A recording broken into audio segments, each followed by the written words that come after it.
We keep saying we want innovation. We keep saying we want adaptability. We keep saying we want leaders who can think. But the minute someone takes a small risk, we punish them like they committed a war crime. And that's how institutions end up taking the big risks, the ones that get people killed. This is The Beaten Zone, and I'm John Mark Wilson. Today's guest is Jed Todd, PSYOP practitioner, Iraq veteran, information warfare junkie, and one of the smartest, most unique, most honest voices I know on what the military gets wrong about culture, command, and information statecraft. Jed doesn't talk about war like it's a PowerPoint or he's some kind of YouTube hero. No, he talks about it like a dude who walked into the village, knocked on the door, and tried to keep things from getting worse. He was there in Baghdad in 2004, where he watched the country go from being barely stable to chaotic, and seeing how decisions made far away lit the fuse on the ground. He tells stories that don't make the highlight reel, how trust gets built, how it gets destroyed over something as small as a family shotgun, and how the nothing burger moments are the ones that echo for years. Then we zoom out: Russia, Ukraine, strategic culture, the information environment, how it gets manipulated, how it collapses, and why people grab onto wrong sources when credibility dies.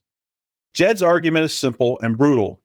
In the information war, you don't win by making fewer mistakes, you win by making the next to last mistake. And after all that, he leaves the military, finds faith, writes poetry and cyberpunk fiction, and goes back to the one path he put on hold when he joined the Army: neuroscience. Because in the end, this episode isn't just about PSYOP. It's about people, how systems reward cowardice, how wars get sold, how trust gets broken, and what it takes to rebuild a mind after you've seen too much. So if you've ever wondered why we keep repeating the same mistakes, why we can't adapt, or why truth feels like it's always losing, you're going to want to hear this one.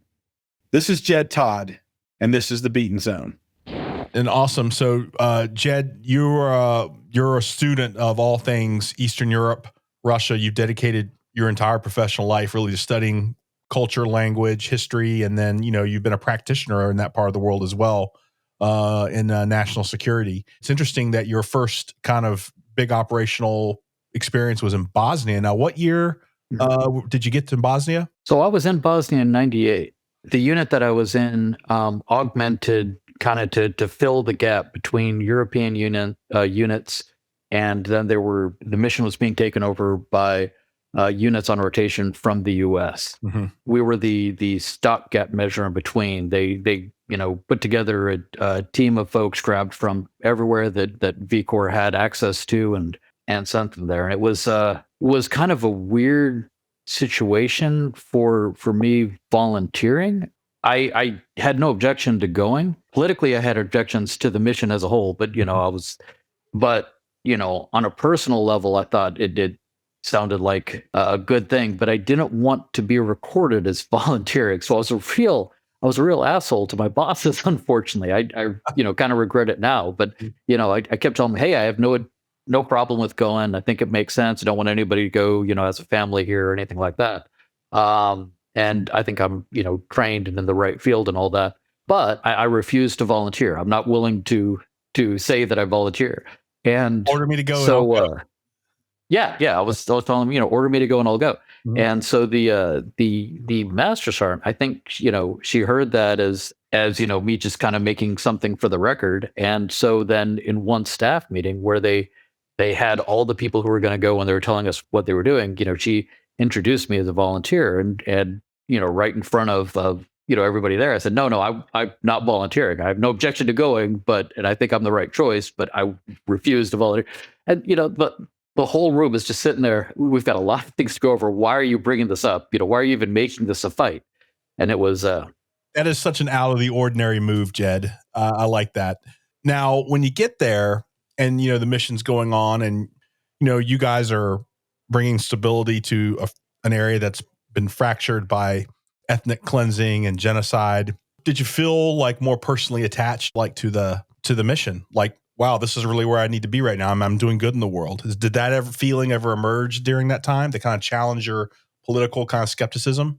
It actually did almost as soon as we got into country. So we came in, we rented buses to go into country. and literally, took a fleet of buses with German drivers, and they drove down the highway. We crossed, the river, crossed a bridge, and then they said, "Okay, everybody, lock and load. You're now in country." And and they treated it the whole time I was there. They treated it as very high stakes situation.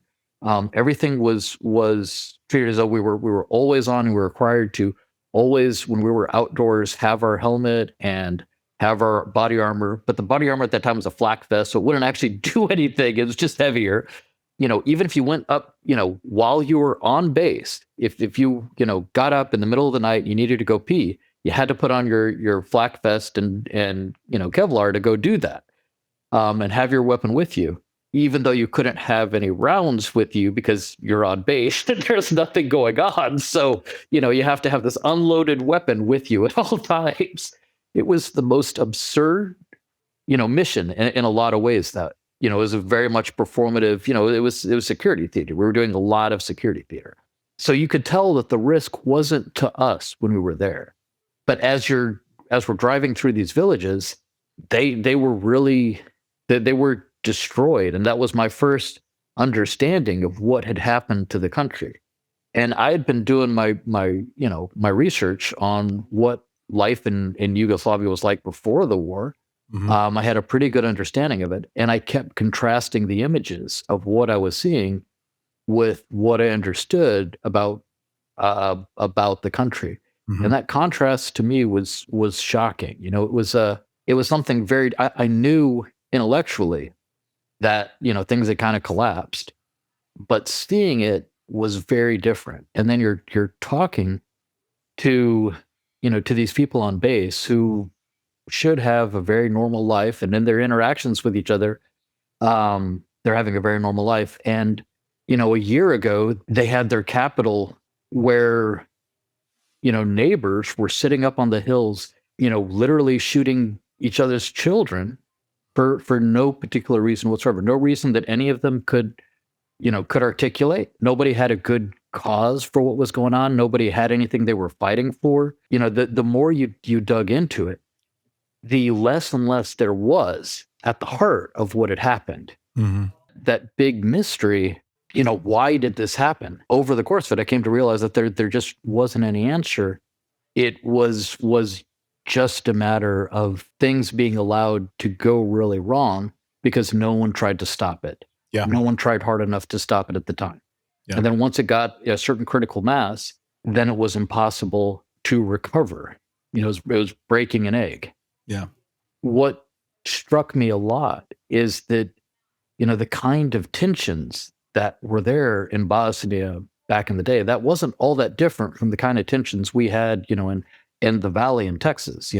It wasn't all that different from the community tensions that I had grown up with all my life. The difference was that no one had tried to make an issue of it the way they did in Bosnia. No one had become a profiteer on polarization and political divides, and they did in Bosnia.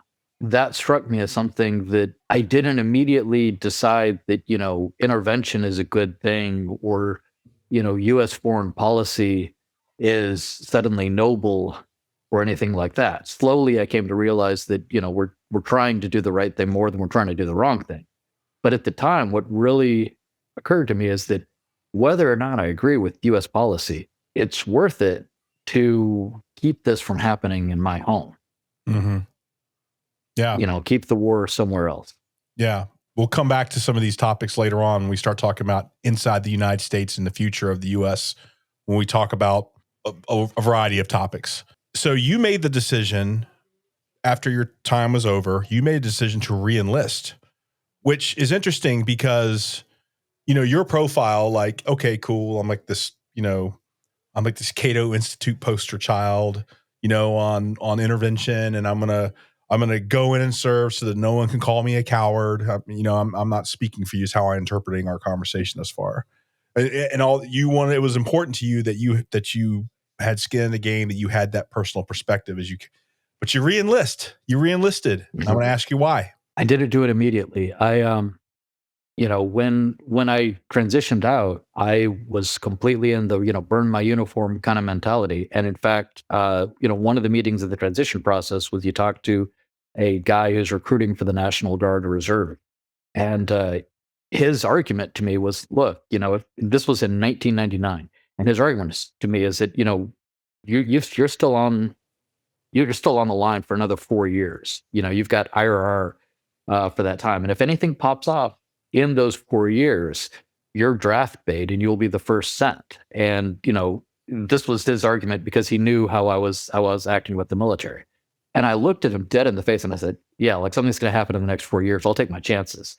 And I was a complete jerk. You could see like his veins starting to pop. you know, and I always think that I'm sorry. that he must have like That's such a baller move, Jed. Knowing you as long as I've known you, I'm sorry, didn't mean to cut you off. Go ahead, man.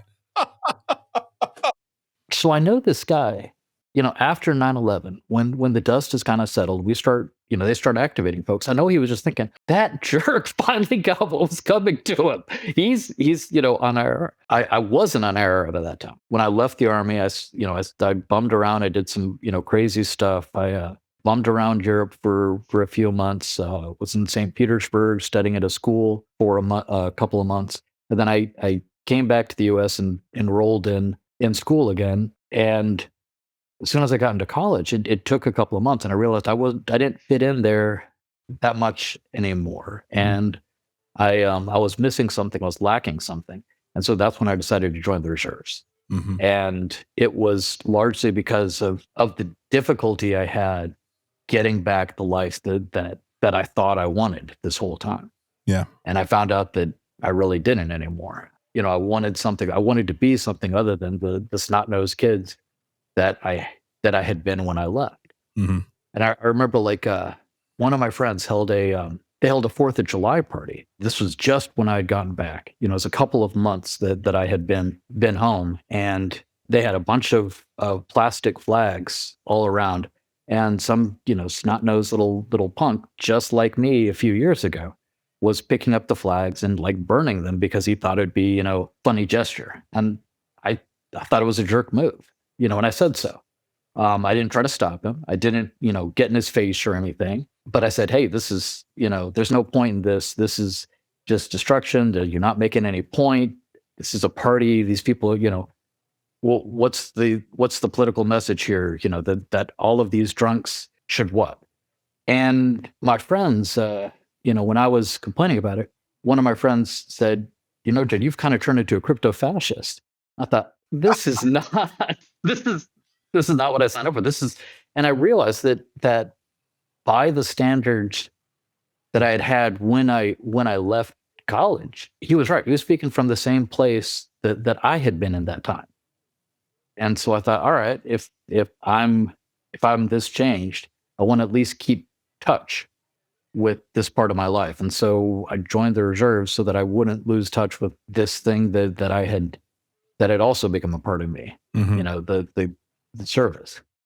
So what we're going to talk about your that's really cool, man. We're going to talk a little bit about your transition into psychological operations. But before we do that, I want to ask you to just very briefly in plain language, what are psychological operations for the folks who may be not familiar with it? So psychological operations is that field that our whole purpose is to introduce behavioral change on the battlefield using non-lethal means. And that's all it is. Our purpose is to go there and use whatever measures that we can to get people to do things that will help the commander accomplish the tactical mission that is required with something other than shooting. And that can mean, doing loudspeaker operations. That can mean putting out leaflets. That can be as simple as, as talking to the local police chief and making sure that he has an understanding of, who to talk to so that there aren't misunderstandings on the ground. It's a wide range of activities. The only common feature to it is that we're trying to introduce peace into war, essentially. We're trying to find a non-lethal solution to the battlefield problems that the commander has. Yep. That's a great job to have mm-hmm. on the battlefield is, when you can go in there, and by talking to somebody there, you can short circuit the whole process of what could be a very messy, unanticipated situation. Yeah. Jed, that's a very good description. And I think for some of the folks who maybe are looking for some sort of historic example to kind of like provide some color to that. And we'll talk about your time in Iraq later on, where you're going to talk to us about the things you did on the battlefield. But I think a lot of people at home maybe or maybe not familiar with the ghost soldiers of World War II. Mm-hmm. They're kind of considered to be like the legendary psyopers, right? Can you talk to Mm-hmm. us just briefly about who they were and kind of what they were charged with doing, and particularly their role in Normandy to enable that whole operation? So the Ghost Army was this operation set up by the military to create the mistaken impression that there was going to be a landing and major land invasion of Europe coming in a different direction. Mm-hmm. And it was just the a large scale deception operation where we would pull out all the stops and make the Germans believe that we were going to do something differently than what we were actually doing, so that the guys who were going on Normandy would not be facing the main force of the German army. Instead, they would spread it out and be looking at other options at the time. And the way they did that is they got a whole bunch of crazy foreigners at Camp Ritchie in Pennsylvania, and they put them together there and said, look, come up with different ways to create the impression that there's this other army that really isn't there. Do anything you need to do that, whether that's make blow up tanks, whether that's introduce fake intelligence operations that will be there. If it's talk to the newspapers and get them to print personal ads that will say this and this American from this unit is looking for a contact from this unit. It was to craft a whole picture that would ensure that the Germans, all of their intelligence assets, would convince them of something that was manifestly and obviously not true. Mm-hmm. And the reason it worked is because it did the main thing that PSYOP always does, is that you don't try to convince someone of something that they don't believe. You find out what they believe that is advantageous to you, and you reinforce that, Mm-hmm. As much as you can. And so they knew that there were certain ideas that the Germans had about what the Americans were doing. And we just made sure that there was lots of paperwork and observables and things out there to convince them that this was indeed what was happening. That we were going to conduct a large scale landing in Norway, and that we were also going to the main force was going to come from, I think it was Sardinia and from the south, rather than Normandy. So that the idea was that when Normandy actually happened, Hitler would be convinced that this was a feint, so that he wouldn't put his main forces up against those guys, and they would have a couple of weeks before he figured out that he had been fooled. Yeah. And it worked like a charm. He diverted a lot of resources to defending Norway and the South, when really, it was very obvious that we had a whole bunch of ships that were about to come over and land in Normandy. Yeah. I didn't really appreciate it until I actually walked the battlefield in Normandy. Getting on the beach, it's widely known how difficult that was, particularly at Omaha Beach. But I still contend that the real deception that was put on ensured that we were able to fight through the hedgerows. It wasn't really about establishing a hole in the beach, because it took a lot of time for the Germans to be able to reinforce what they would ultimately find out would be this was the main thrust of the attack. And that translates not only to achieving operational objectives and fighting through the hedgerows, it saved untold numbers of lives, civilians, allies, Axis power lives. I mean, in totality, it just saved a lot of lives and accelerated the completion of the war. That gives our folks at home kind of an understanding of what psychological operations, the legacy of psychological operations. I wanted to add. That wasn't called PSYOP at the time, though. That was when it was still thought of as intelligence. It became understood during World War II is when an understanding of PSYOP and PSYWAR appeared. The SF guys would hate it when you say this, but at the time, they decided they would do psychological warfare, and it was, that was a part of it. The active army component, doing all these deception operations. There was also what the OSS was doing with the Jedburgh guys and things like that, and so they also appeared as coming from psychological warfare. And it wasn't until Vietnam really that PSYOP was cut off from the rest of intelligence, and special operations was kind of divided into the kinetic component, which is SF, and the psychological component. And I'm not entirely convinced that this has been I don't think anyone in the community thinks that there is a clean line that is there or should be there, and it's one that we've been squabbling at ever since. Not to get too wonky here, because this conversation can go on for hours and it'll bore everyone. However, you bring up a really good point.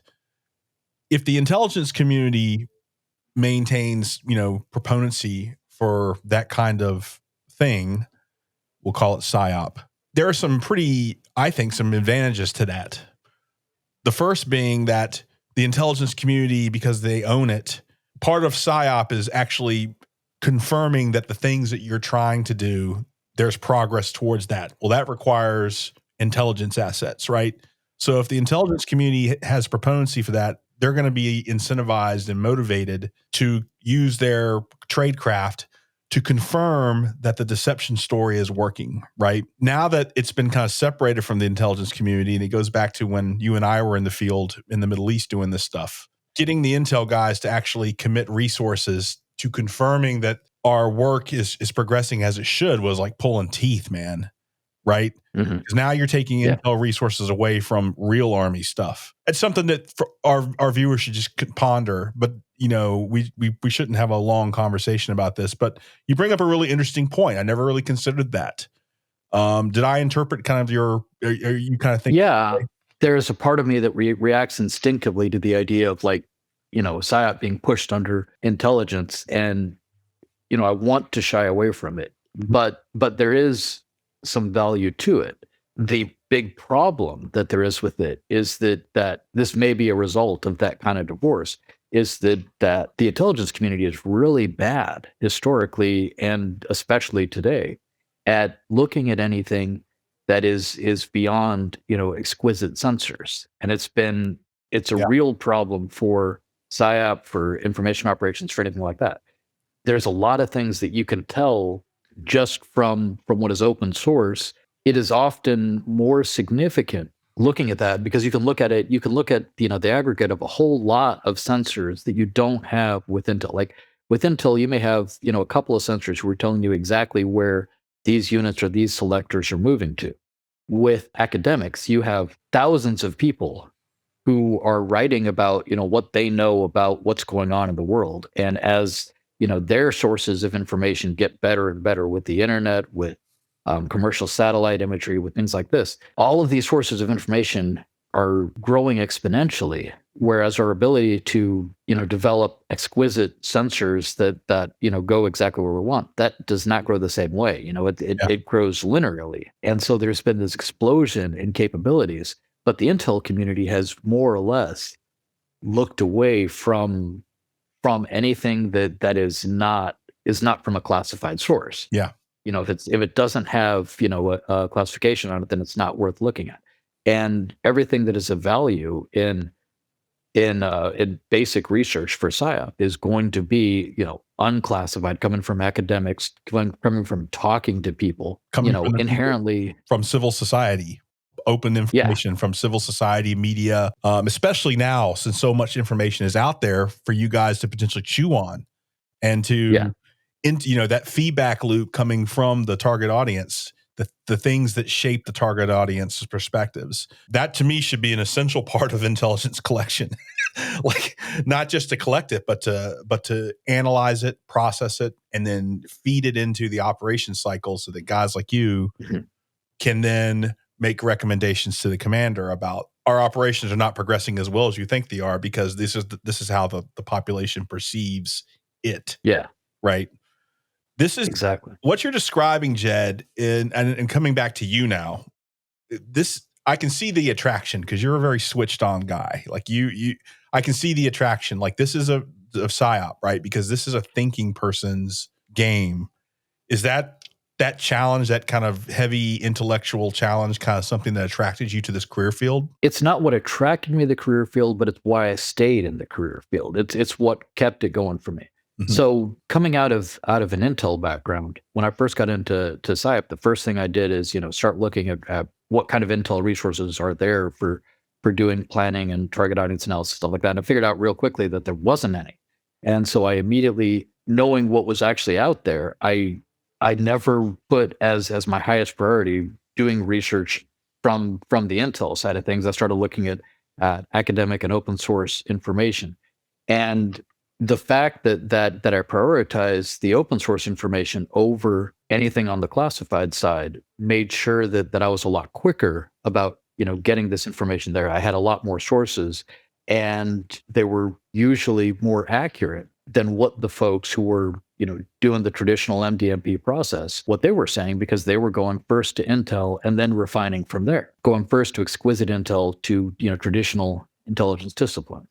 That was a large part of why I was successful in PSYOP, is because I was willing to court those types of information. I'm not a great salesman. I'm not the kind of friendly person who is generally successful in PSYOP. But my research put me over a lot of my peers. Mm-hmm. And that enabled me to see things coming that they didn't. And when you were in a situation where there was absolutely no resources, no Intel, focus at all had been looking at it, I could still produce information and analysis. And that enabled me to succeed despite, my tactical shortcomings. So like with the Ghost Army, reading about the type of characters that participated and set that whole thing up, I'm reading about the Battle of Midway now. And what allowed the Battle of Midway to be successful was that you had this really kind of odd, I'll call them odd duck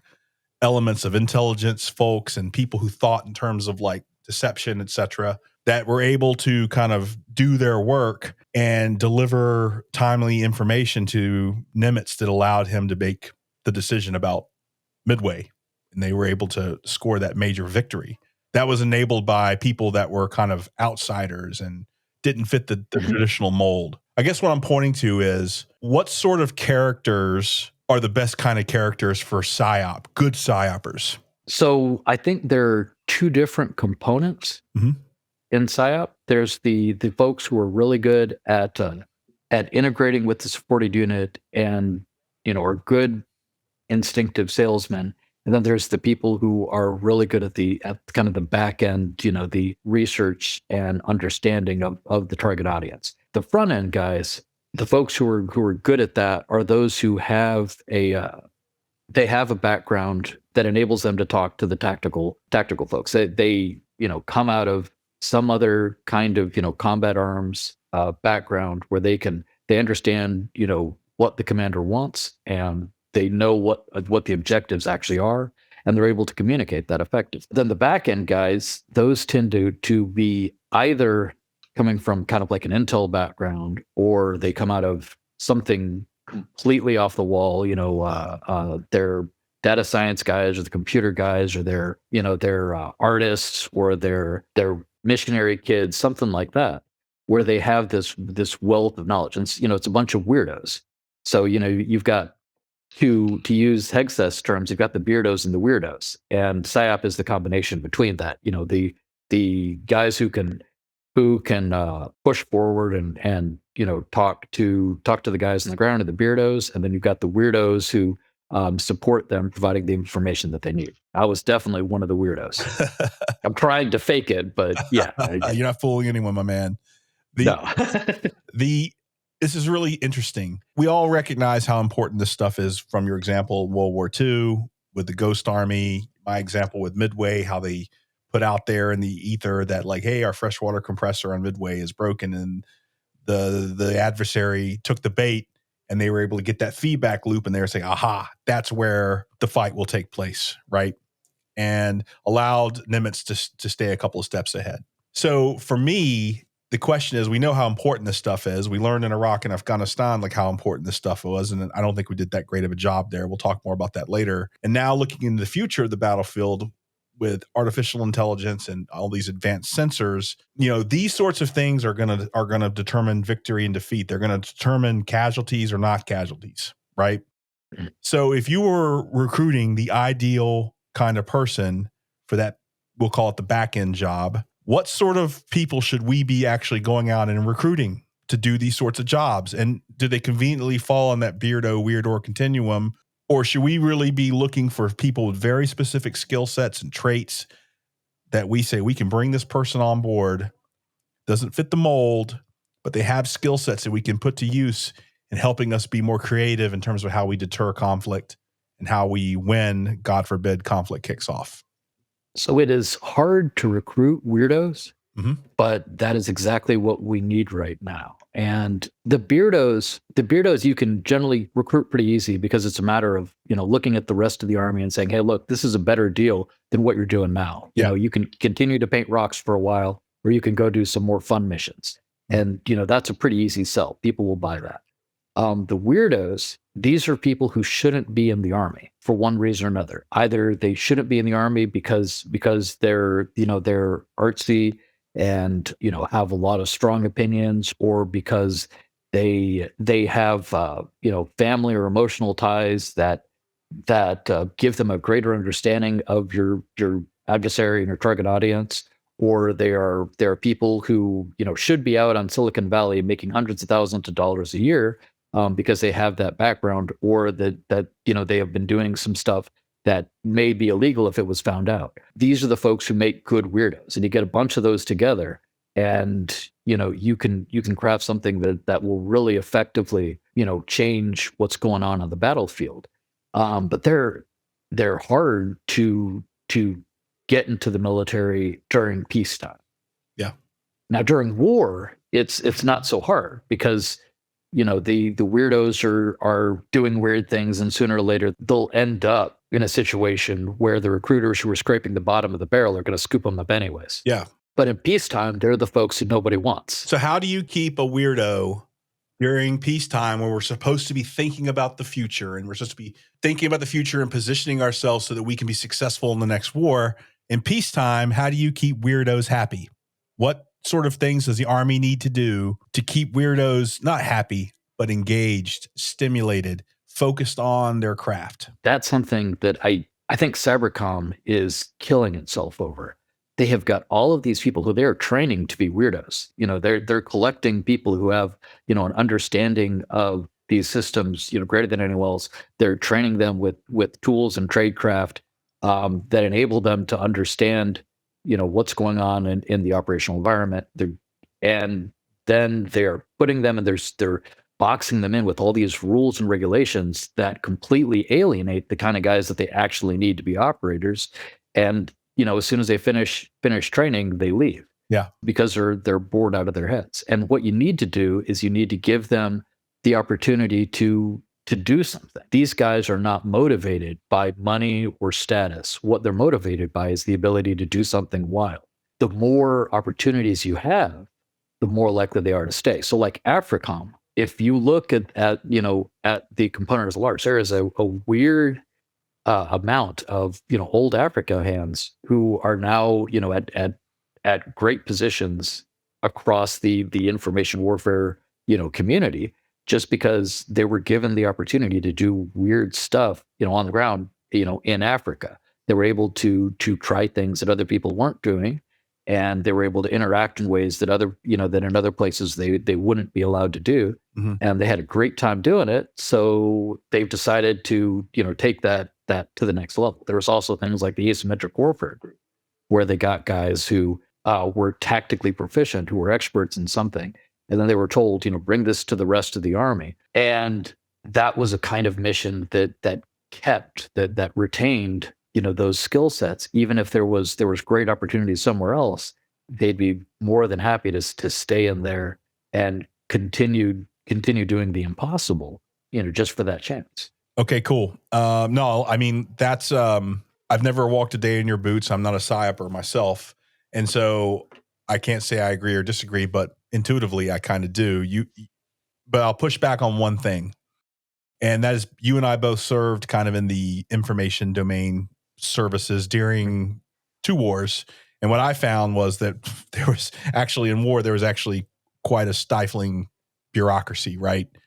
Lots of complex authorities and a lot of inefficiencies. And so like in that situation, I can see how the weirdos can be disengaged and unstimulated. I mean, I saw it with my own 2 eyes, the frustration and the cynicism. And so I guess the question is like, how do we think we should like restructure our approach to how we do that? What changes do we need to make in our strategic culture in terms of how we keep our very talented, creative people born from this wonderful open system that we have, which is liberal democracy, where we have this great tech and we have Hollywood and we have this thriving culture? You would think that we'd be able to produce people like that. Is there something in the Army that you think is stifling that kind of creativity? So I don't know if it is possible to make these changes, but what I can say is that what Ukraine has done in the past couple of years has shown that there are ways to keep people engaged in new innovative ideas, and get them working on the battlefield. And the way they've done this is they have, allowed units to do their own recruiting for folks. So they go out and they, instead of you having a one central pipeline that is for the whole army, and then you get divided up wherever the hell, you happen to go, individual units are looking for their own kind of people, and they put out their own ads. They have a budget and platforms and outreach, just the way that you have for retention and recruiting now, but they can actually use it to go outside the force to the community. And what they're doing there is, they're finding, all right, we have problems in these specific areas, we need solutions here. And so they go out and they find people who can provide those solutions, and they find out what they want there. A lot of times, that may be, hey, we'll make sure that you don't end up, in a boring menial job. We'll bring you right out to the front line. Or these are the other people who you'll be working with. And those kinds of guarantees enable the kind of innovation that they need, where instead of having the Army as a whole, as the whole institution innovating, which can be a very slow process. There's all these approval changes, there's all this contract and all these legalities. Instead, you have 50 or 100 battalions and even companies that are going out there, and they're all innovating on their own. And some of those ideas and methods are good, some of them are not. But the ones that work, their ideas spread through the entire military. And that was very much the same way that we have won in previous wars. In World War II, you had a bunch of people coming up with ideas on the battlefield, and those that worked, ended up being used in other places. Those that didn't work, were left by the wayside. That is something that we are poorly set up for. And I don't know, I don't know what kind of policy changes you would need to do that, but that would be the way to spark real innovation. I think that, Jed, like, we can riff on some ideas here, but like, one thing that immediately comes to mind is that we just have to evaluate people with those sorts of skill sets differently than what we evaluate like combat arms. Right now, that's controversial. I'm probably going to get a ton of pushback on that, but like soldiers, and we're not the Marine Corps. Like Army is a large, we'll talk about the Army. The Army is a large organization, right? And there's a lot of activities like that smaller organizations don't do. And, having a very robust psychological operations element is part of that, right? And so shooting well and being a stud in physical fitness and having like the institutional training check marks to progress your career, that works for a huge mass of the Army. But for really specialized career fields like this, where we're trying to cultivate a different kind of product that's going to help the Army, I think you have to evaluate people differently. I think you have to do things like lateral appointments. We're bringing in, like, for example, tech executives now and making them lieutenant colonels. I mean, that generated a lot of controversy for me, that's like a really smart move because we're bringing people with skill sets that the Army really needs. And we should do the same thing with fields like psychological operations. We should be reaching into places like Silicon Valley, Hollywood, the art community, and finding ways to recruit that kind of talent and bring them in the service of the country in that regard. I guess what I'm getting at is a more flexible management of talent, strategic talent, right? That puts the right type of people. We give them the right kind of incentives, maybe higher pay, to do these necessary supporting functions. Be kind of my thoughts there. Yeah. Give them, so, the tech executives coming in, that is a great first step. We don't really need the top of the pyramid so much. We need the folks who are, more at the bottom of the pyramid, There you go. who are younger and hungry. And if we can use that same model there, we will have, if we can get bored app developers who are tired of producing, new AI for their bottled water company, and instead give them the chance to do something that's going to control a fleet of drones that is going to be used on the battlefield. They'll leap at the chance. That's the kind of problem they love to sink their teeth into, and then give them the chance to do that innovation. So the Air Force had this thing called Kessel Run, where they essentially got the smart guys who were already there and gave them the chance to go off and do weird shit on their own that potentially solve problems. And they developed a huge amount of great innovative ideas that way. And if we could have 100 Kessel runs across the military, where each unit is given the flexibility to send some guys for schools that can't really be justified to higher commands. Why does this guy need a hacking school? Well, because what we need to do is we need to hack some systems. But he's not a computer operator. That's okay. We don't need somebody to do this on these computer systems. We need him to be able to hack our internal hardware so that it can function more effectively. There is no way you could possibly sell that, but that guy will come up with a solution that will fix the problems that the big military industrial complex is going to charge you billions to do the same thing, and they will do it far more effectively. Yeah, 100%. And it's there's the right to repair that's talking about that once you buy it, you have the option of doing whatever the hell you want with that technology. The military has always said that we have the right to repair on our own systems. We don't really.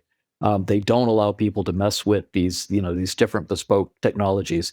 And the fact of the matter is that because our approval system is so Byzantine and slow to process, we have all these technologies that everybody knows there are some pretty simple solutions that will make things work better. They could do them very easily. By the time it goes through all of the steps necessary to allow that change, it's already 10 years out of date, and you don't need that change anymore.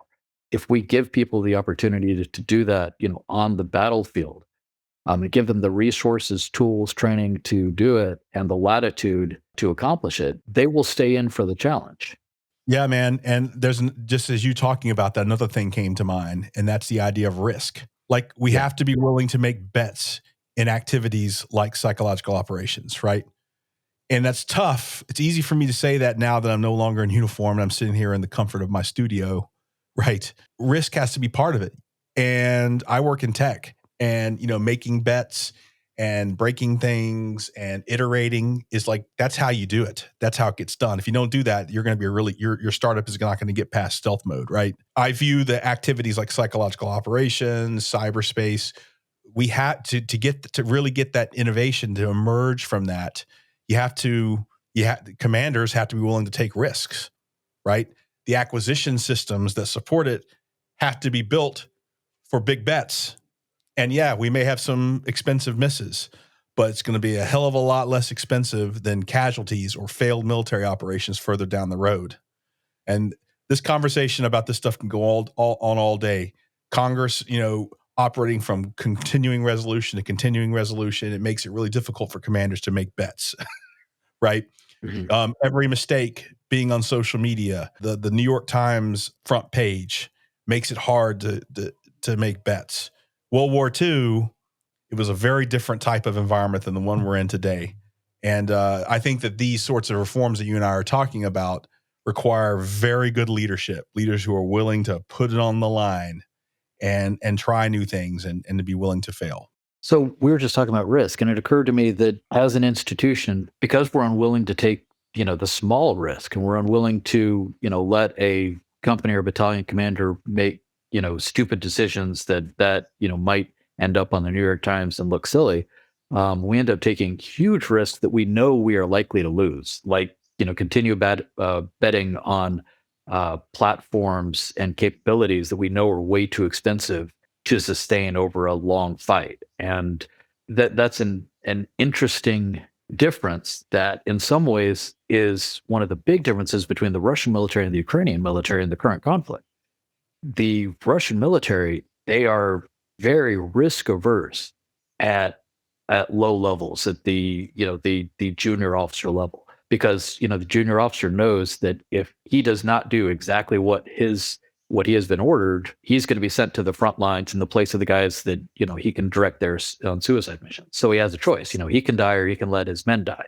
And most of the time, they are more than happy to let their men die. That is a very risk-averse culture, at the lowest levels. But at the highest levels, what that means is that they will do things like Bakhmut. Well, they will send 20,000 people to their deaths, literal deaths, not to potential deaths, but they will have 20,000 casualties to take over a parking lot, because no one will say that this is a stupid move. Whereas the Ukrainian military, there is a high acceptance of the chance of smaller units making risky decisions that may end up coming out poorly. And we've even seen some very large scale examples of this. You've had situations like Mariupol, where the unit stayed in Mariupol well after it made any strategic sense, and they were very publicly directed, get out. We are not going to. This is not sustainable. But they kept fighting and kept fighting and kept fighting, despite orders. They were allowed to lose that small bet, but because they thought it was important. Who knows? Maybe their strategic senses were more correct than the hierarchy as a whole. It's hard to say from now, but the Ukrainian army has largely accepted that units are allowed to take the risk that they need, and they have had some big successes and some small losses that way. Whereas the Russian army has not been allowed that, so they've had many fewer small losses, or at least like unplanned losses. But they have had the whole strategy has utterly collapsed, and they have been unable to accomplish these strategic objectives that they thought they could have in 3 days. It's fascinating because you described like some really good examples of like taking tactical risk, right? And there are other kinds of risk too, right? Like there are a guy or gal who has a background or has a specific technical skill set that could be put to good use in some of these psyop or cyber, who maybe has a criminal record, right? Mm-hmm. They can't pass like the basic ascension. They can't get a security clearance, right? The question is, should we be taking a bet on these people saying, hey, we'll bring them in, we'll give them some discipline, we'll give them some structure, and we're going to absolutely tap into those skill sets, right? Acquisitions, like, I get a chuckle every time and say, oh, making that small investment, it's a risk because it may not work. It's like, well, bro, my guy, like we've been putting F-35 programs with long, program cycles, right? And we've dropped all this money for a very, with all this inefficiency. Like you're willing to make that bet, but you're not willing to make a bet on a smaller piece of technology that maybe we have to go through multiple iterations to get right. I think it really comes back, Jed, just to strategic culture in the entire institution. And if we're going to repeat the same mistake, the same things that we've done for years and years and years, we're going to get the same outcome. We have to try different things. The promotion system. Here's a great example. The 2 times and you're out, right? If you don't get promoted in 2 cycles, they kick you out. Mm-hmm. Like, okay, well, maybe this guy or gal does really good things at this level of their career at this particular rank, and they're happy with doing that. But because they don't hit the right army schools, we're going to kick them out. They're getting promoted in 2 years. Let's take a bet. Yeah. maybe this person can do really good at this level and they can stay at this level for the rest of their career, right? Those are the sorts of things I think that like are also related to risk as well. It's a huge systemic problem throughout the military, is that zero tolerance for risk. It doesn't just mean it's not something you can just wipe away, with a single order. You have to enable people to know that at the lowest levels they're going to be supported when they make mistakes and when things go wrong. And we don't, we not only don't do that, we've gotten worse about doing that lately. Yeah. People have seen very well-regarded professionals flipped on their ass for things that before wouldn't have even been seen as a risk. Yeah, for bullshit. Yeah, I'll say it for you. Yeah. Jed, I want to talk a little bit more about your time, because we've talked about like the Ghost Army, and we've talked about Midway, and we've talked a lot of theory about strategic culture. Let's bring it back to your personal experience, because you, as a PsyOper, you were on the ground in Iraq. You were practicing, you were executing these types of operations, and we want to take a closer look at that so that we can kind of get a sense of, like, on the implementation side, like what your experiences were. You got to Iraq during a period of time where there was great upheaval in the country. I think you said you were there in 2004, right, in Baghdad? Yeah. So we came in right after, I was in a reserve unit, a PSYOP reserve unit at the time, and we replaced the initial active duty teams, the 9th Battalion teams that had been on the ground. And so, I've got a T-shirt that says, Iraq, we were winning when I left, and the reason I wear it is because that was what the team before me said. They said, hey, look, this is all great now, but in a couple of months, it's gonna collapse, and they were right. It's exactly what happened. Yeah. What were the key political, security, and social forces that were driving that instability that came when you got to Baghdad?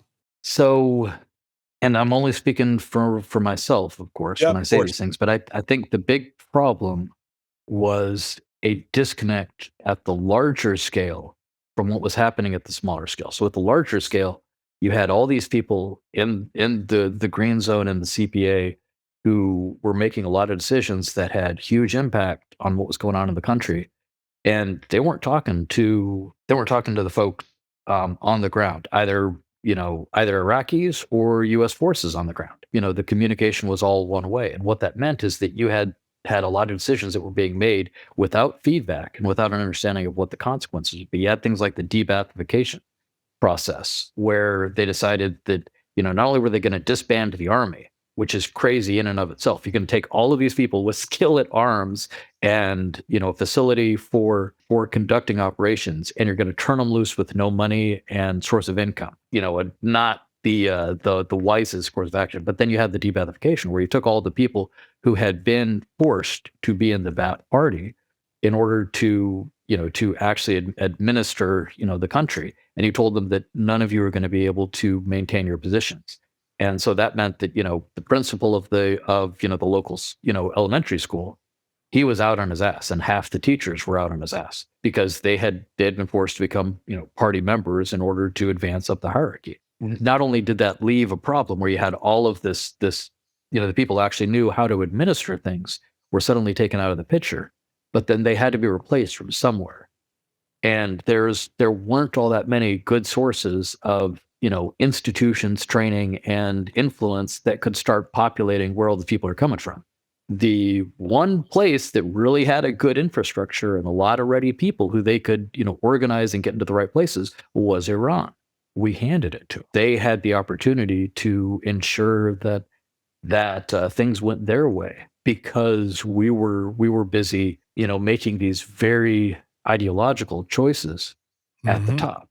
And the guys on the ground knew this the whole time. They were saying, hey, look, these cops are corrupt, but they can be managed, with this people. These are the specific individuals who are, going to be a problem. That information does not go up to higher. Instead, they say, look, you got to keep those people because they have connections through this chain. The folks who were connected in a organized system were able to maintain their influence and grow that influence, while the folks who were, basically honest, just trying to get through the day, they were the ones who were the greatest victims of all these purges and political purges, firings, and scandals and opportunities. So you had the honest cop who was kicked out because he had, because somebody else wanted his apartment, and you had the cop who was, beholden to Iran and everybody knew it, who could advance up the hierarchy step by step. What we did there was a lot of the reverse of what we did after World War II. It was a situation where we had no show trials.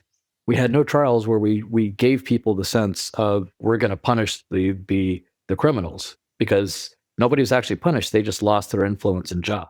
But of course, to somebody in power, that's enough of an offense.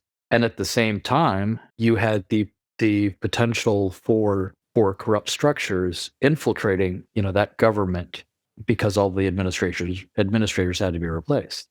So we took the worst of both worlds. Yeah. And that really became a witch's brew, man, for violence. The violence that you and your teammates saw on the streets of Baghdad, I mean, it has its roots in what you just described. I mean, there would have been violence anyway, right? Because we invaded another country and people were going to push back on that.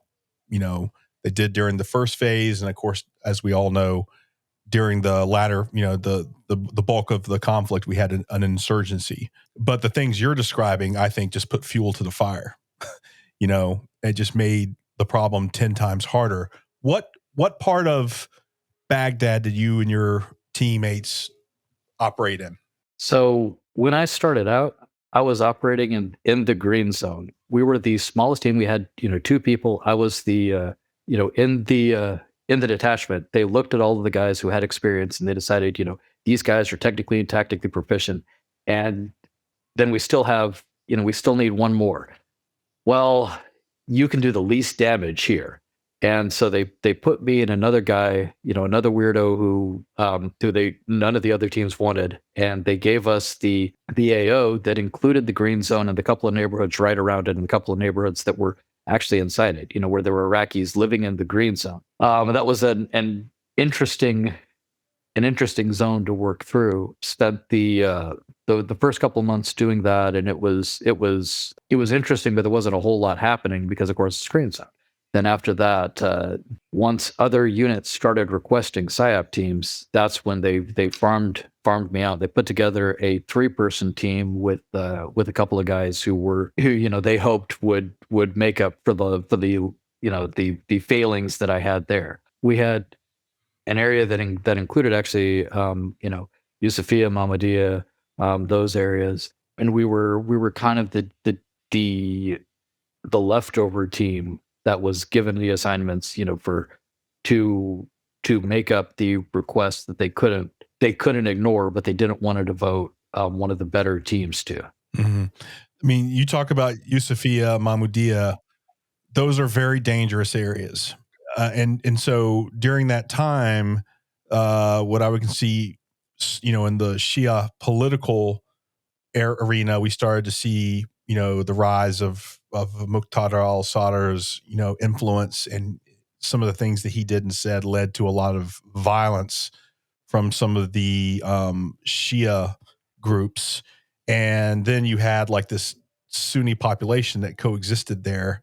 And, a couple of years later, like that area would be like ground zero for the civil war, some horrible sectarian violence. So they had you knocking around in a pretty damn dangerous area, and of course, being a psyoper, you're not going to be spending all your time like on the fob. You're going to be out in the populace doing your work. Could you kind of give us a sense of like the day to day for your team when you were kind of operating, and kind of what sort of things were you responsible for, and what you were doing in those areas? So, and this would apply to both of my deployments as a PSYOPer in Iraq. The one in 2004 when I was with the reserve unit, and then the active one where we were a part of 9th Battalion later on.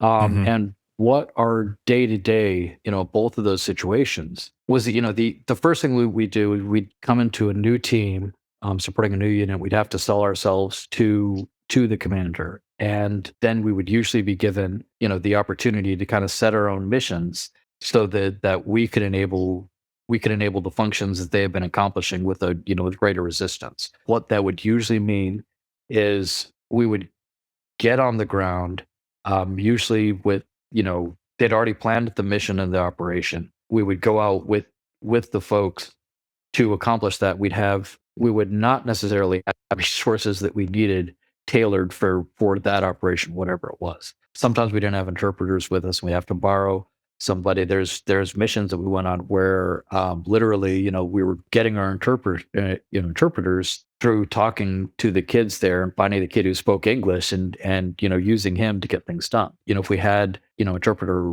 resources, we would record messages on a loudspeaker.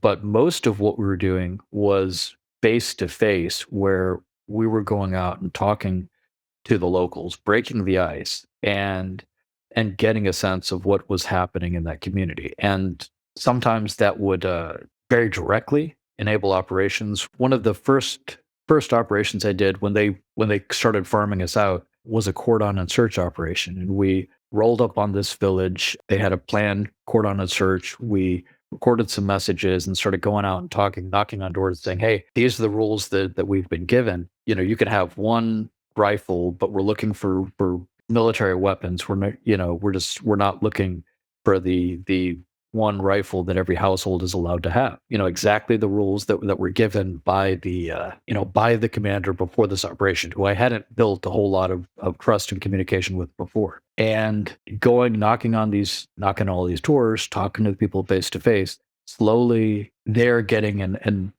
understanding of why all these Americans have suddenly descended on their village. It's not because there's a bad guy in the middle and they're just going to start shooting things up. They're doing a standard search, and they're being, straightforward, and they're talking to us. And so there's a greater comfort in that, sometimes too comfortable. One of the things that happened on that particular operation is I was talking to a bunch of farmers on the outskirts of the village. They had, the fields behind them. And, talking to this guy, and, we're going through here, we're just looking for military weapons. We're not looking for the average family weapons. And you can have one weapon per household. And so this farmer says, one weapon per household? That's not really a problem. And he lights up, and you see the other farmers looking around. They're going like, "Oh shit," their eyes widen a little bit.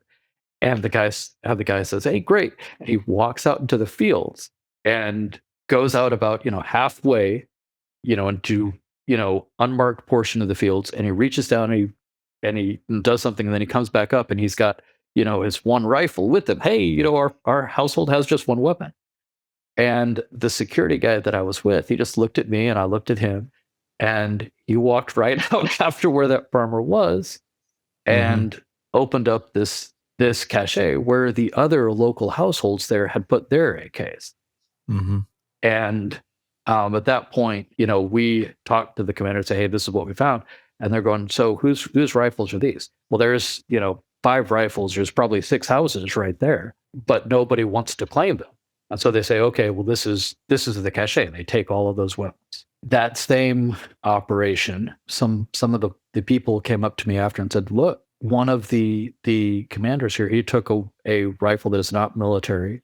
It's just an old." He said it was a gun for birds, and he kept saying it was Turkish, and eventually figured out it was like a Turkish shotgun, expensive Turkish shotgun.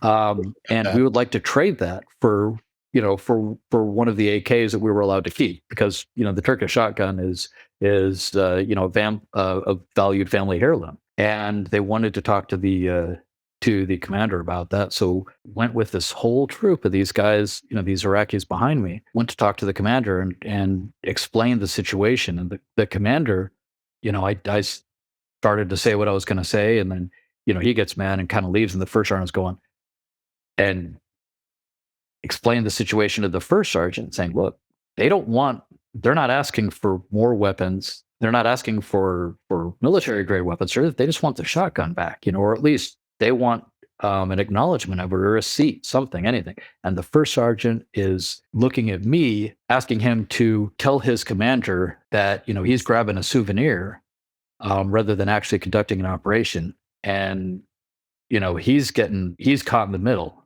It was a really bad situation for that first sergeant. It was a bad situation for the local populace, and it created a lot of distrust with that unit with me. And at that point, when I started that operation, I was the team leader for the 3-person team. I was demoted on the radio to assistant team leader right after that, because they called back to our detachment commander, and he called us on separate radio frequency and told me to step down. And I mean, I'm sorry, Jed. I'm reacting to this. It's like that is such a, in the big scheme of things, that is such a nothing burger. I mean, it's just it's unconscionable to me that such a drastic action would be taken over something that is I don't know. It was like a common thing that was asked of us when we were on the ground during those days about the ability to keep one weapon. And it was almost like a common courtesy. Can I keep this because it's a family heirloom? It's a shotgun. mm-hmm. It's crazy. It's not anything. Yeah. But it was a small thing in, the picture for us. It was, that one shotgun isn't going to do anything to the overall operation. It's, that village was way off in the boonies, and that was probably the first time they had been visited in months, and they probably weren't visited again for 6 more months, till the next rotation had already come in. But what a difference that made to the families there. They had an example of what the US was all about right there.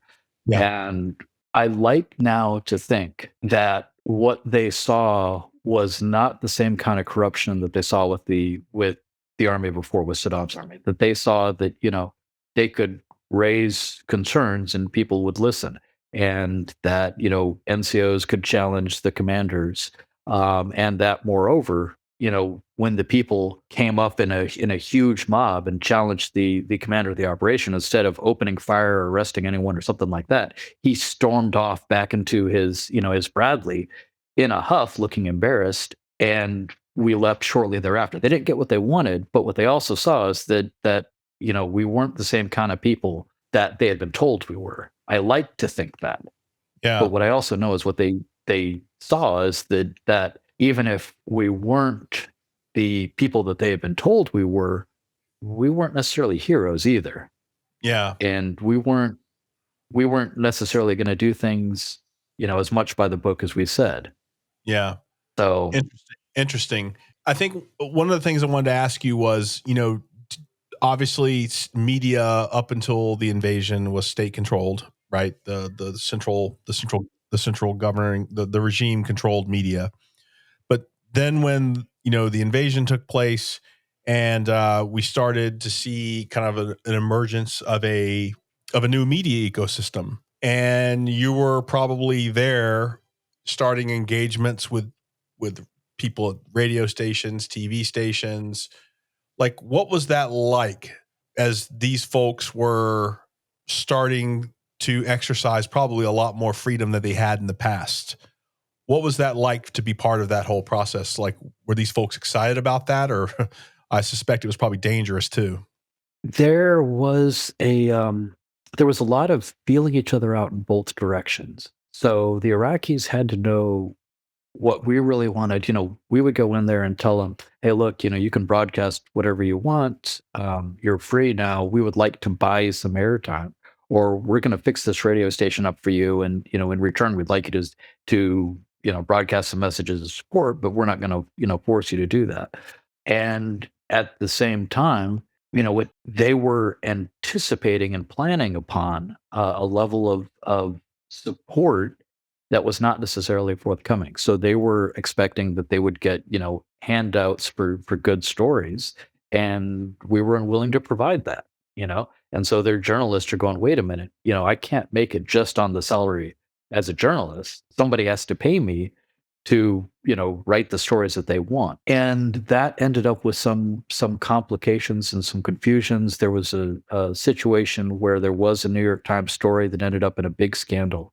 There was this was after I left. It was, I suspect that particular company was probably contracting with our company headquarters back in the rear. I just wasn't aware of it because I was, on a tactical team. But anyways, that company, they were found to be paying journalists for good stories, and that made a lot of headlines in the U.S. It was a big scandal. The Americans are producing propaganda, all this kind of stuff.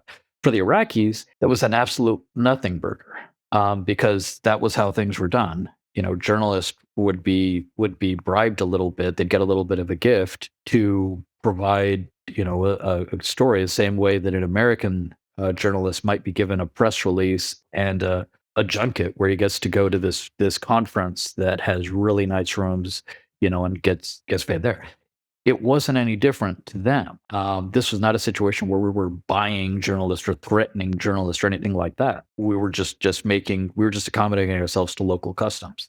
Do you think that the Iraqis with whom you engaged, not the members of the emerging media space, but like the people who lived in the communities, I mean, people naturally are thirst for information, like especially when you're living in a time of violence, right? Like, what's going on? Like, I mean, were the people that were in the target audience, were they craving more information? Were they listening to these radio stations Absolutely. and TV stations you guys were pouring money into? So they were looking for any source of information that they could get, because information in a war zone means the difference between fleeing in enough time or being right in the middle of a major operation that you can't get out of. It's the difference between having a business that works because you're bringing products up to the Syrian border and that border is open, versus it being closed and you've got a truck full of something that gets stolen by the militia groups on the way back. It's critically important. And so they would go to whatever information source they had. And there were some real disasters there for us because we did not have a good understanding or ability to influence the media space that they were operating in. One of the examples is Abu Ghraib. When the investigation happened for Abu Ghraib, the report came out of what was going on. The report came out internal to the Army channels in somewhere like January. And by, April or May, that still had not become public to anyone. They were still dragging their feet. They had, everybody knew that something was happening inside, the military. And eventually, the Western journalist went with the story, and it broke. When that broke, the Army, then took some more time to figure out exactly what they were going to say and how they were going to say it. And by the time that they finally made their statements, the Iraqis had already learned exactly what was happening in Abu Ghraib. What had happened is there was a TV station that had a Moroccan porn movie that showed American leaders going into a prison that was purported to be Abu Ghraib and raping women. Mm-hmm. It probably, in that movie, probably never said that this was Abu Ghraib. It probably, I presume, never purported to be news. But everybody took it as it came out at about the same time. Some programmer must have, as the Western papers were saying this was what was happening, he said, "Hey, I've got a movie that will settle this. We don't have anything else." And so they put it on TV. The Iraqis all saw that. And every time you tell the Iraqis that, no, that's not what was happening, this is what was really going on, they don't believe you because they saw it with their own eyes. Yeah. The only way that was actually resolved is that what was going on with Abu Ghraib is you had a way overcrowded prison because we were arresting a bunch of people and we're waiting for the Iraqi system to release them. Yep. We were waiting for the Iraqi court system to be set up so we could release all these people who we had brought in, and most of them, didn't have anything that they had done in particular. They were just being held there, warehoused until we could have the courts go through the process. And so you had a way overcrowded prison and you had some abuses that happened in a disciplined way. What happened was that when this made a scandal, that the leadership looked at it and decided we have to solve this problem one way or the other. The first thing they figured out is that this is way overcrowded. We have a lot of people who don't need to be there. And they started releasing them. They released, about a third of the population of Abu Ghraib, just, got them on buses, got them out to the villages. As soon as they did that, everything died down because the Iraqis then were being told exactly what had really happened in Abu Ghraib. They were told, these are the things that were occurring. here the Americans took me for no good reason from my home, and they kept me there for, for 4 or 5 months. But what that also was is that was not, there was no systematic torture. There was no, they weren't going out and raping women. There were, almost no women, who were in Abu Ghraib. They dispelled the rumors because there were trusted sources of information that came out and told the people. It is ridiculous that had to be the way that the situation resolved. One, we could have, we could have prevented the whole problem had we just allowed these people who were being held for no good reason to leave in the first place. Had the commanders, who were saying there, most of these people are not security risk, and we've got too many people, we need to do something. Had they been allowed to release them originally, never would have happened. Had the court system been set up faster, never would have happened. Had the report come out through a thoroughly anodyne method that, in January or February, when the hierarchy had a chance to look at it, said, okay, this is what actually happened, and they released it themselves, it never would have made a big news story. It would have been the Americans just saying something. It would not have made the kind of impact that it had. But because we let events develop on their own, things happen very, very badly for the, the worst case scenario for the Iraqis, for the Americans, for stability of the country as a whole. Yeah. I mean, this is fascinating, Jed, because like the things you're describing in terms of your day to day, let's go back to the Ghost Army. Let's go back to what you described there. Those sorts of operations were very much focused on an enemy army, getting the enemy commander to do things with his military assets to create an advantage that we would be able to exploit, right? Military to military. What you're describing is a completely different type of psychological operations. Now you guys are certainly doing things to get after an insurgency, which is not like, you can't see an insurgency from like overhead shots, insurgencies, they operate in the dark, right? But you're trying to influence them. You're also dealing with the local populace. I mean, this is a completely different type of thing than what you described in your historical context you provided with the Ghost Army. These are different types of like skill sets. You have to like there's no like solid measurement that says like, this is how we're affecting the population. And even if you could measure it, it probably would take freaking decades to do the things you were trying to do in terms of establishing trust in the Iraqi government, establishing trust in the Iraqi security forces, establishing trust in American occupying forces. Probably takes decades to do that stuff with a very robust information program. Sounds like to me that your 3-person PSYOP team almost had an impossible task to pull off. The tactical, a 3-person PSYOP team did not have the objective of stabilizing the country as a whole. All they're doing is helping that captain or that team leader to control the battle space that he's working in, those objectives. What we're doing is we've got a situation where we have a whole bunch of tactical resources that are assuming that there is a larger strategic picture in place at the higher level, and there isn't, Right. and it isn't communicated, and that is one of the big problems that we have. The whole army is trained for conventional stuff, and then they're doing counterinsurgency, and that's a different ballgame. We're all in the same boat on that one. But for the army as a whole, there was an understanding of, these are the ways that we can, hold ground and ensure the bad guys aren't here.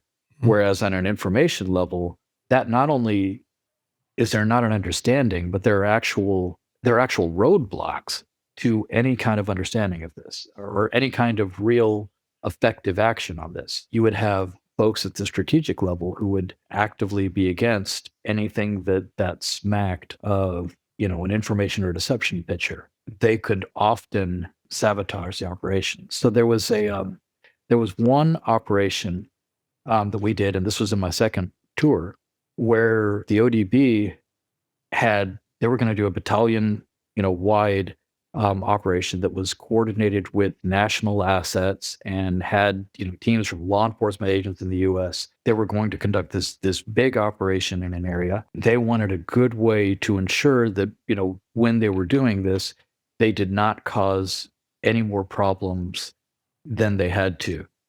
They couldn't announce exactly what they were going to do on the ground in advance, but they wanted a way that they would not be going in against local authorities who they really wanted to support, and getting into to accidental green on blue conflict.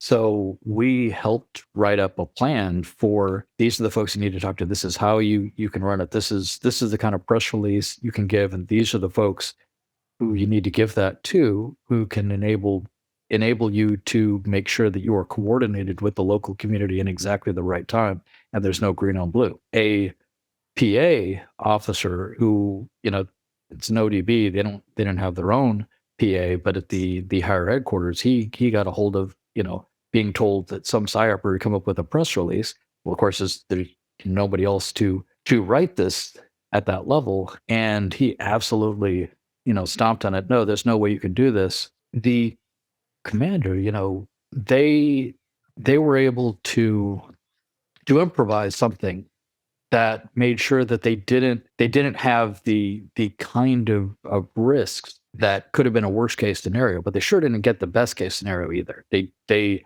scared a lot of people. They had some serious risk of loss of lives, and it was all simply because some guy didn't like to hear that a psyoper was doing PA work when he didn't have any PA people who could do it or would do it.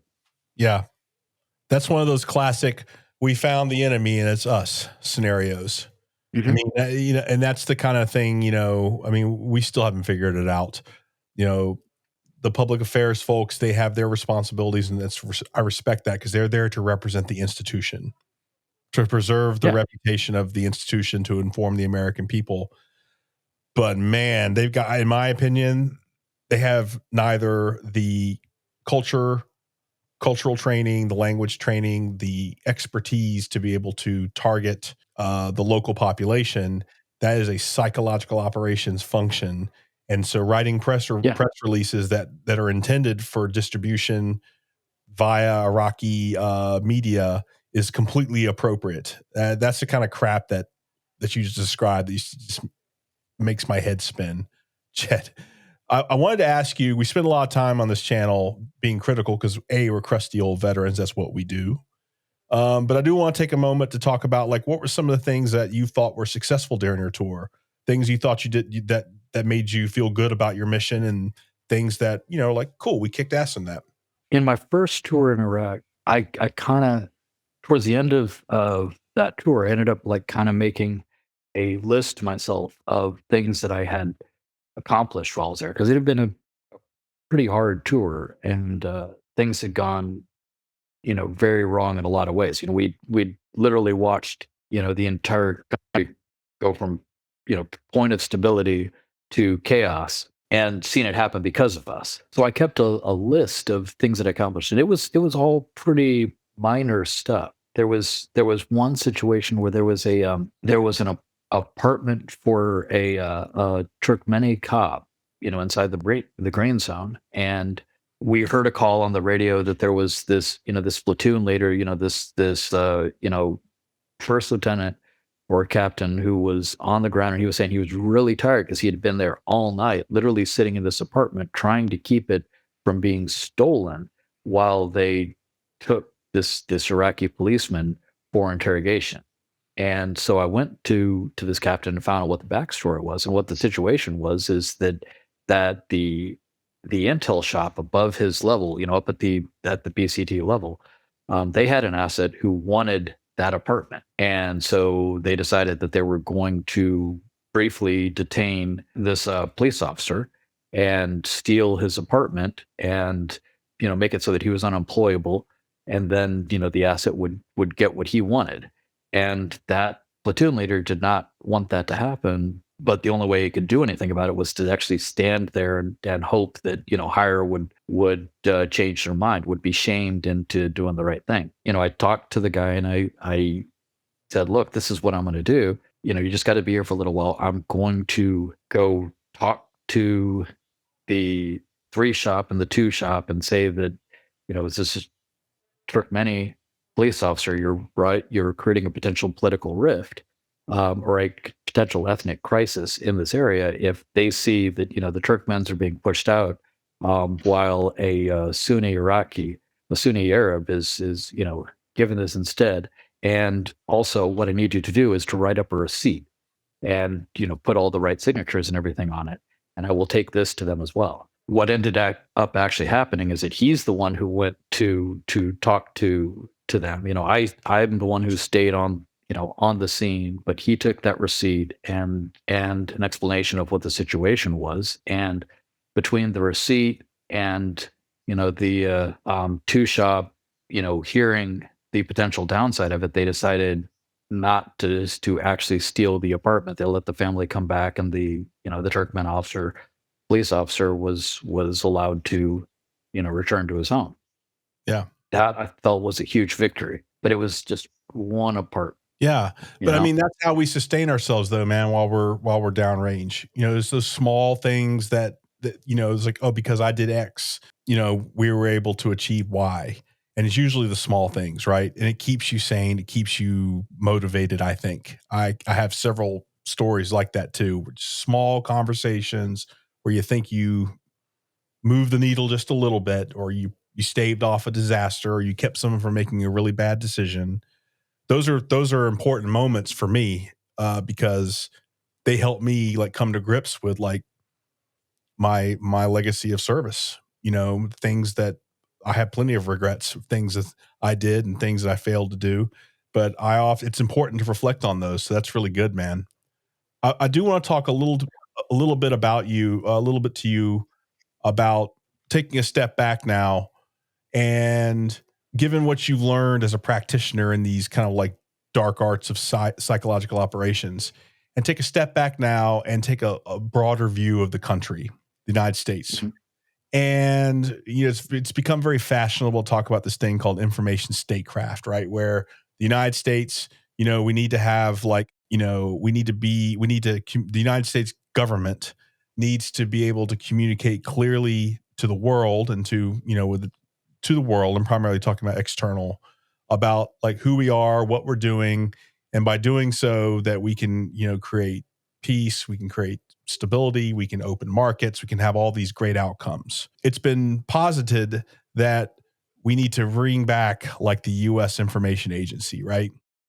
Which Ronald Reagan disbanded in his first administration, I believe. Do you think that like something like that would be helpful and for the United States government to have to kind of communicate to the world or help clarify policy positions that helps the world maybe have a better understanding, or dare I say a more advantageous understanding of our foreign policy? Or is something like a USIA kind of something that would just add another layer of bureaucracy that would just gum things up even worse? I think we do need something like that, but that doesn't mean we need to reinstate, a new bureaucracy.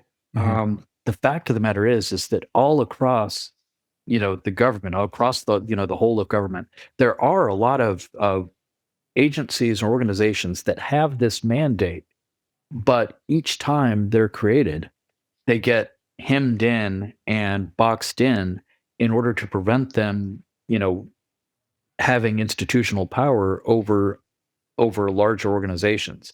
And so like there's the I forget what the initials stand for, but it's the AGM, which is responsible for controlling all the Voice of America stations and our Radio Free Europe, Radio Free Liberty and stuff. That was their mandate, but they were hemmed in because people did not want them to end up dictating to other folks what Americans should be. And then in this administration, there's been a lot of anger at VOA because they maintained an independent editorial posture, and so they've been almost destroyed.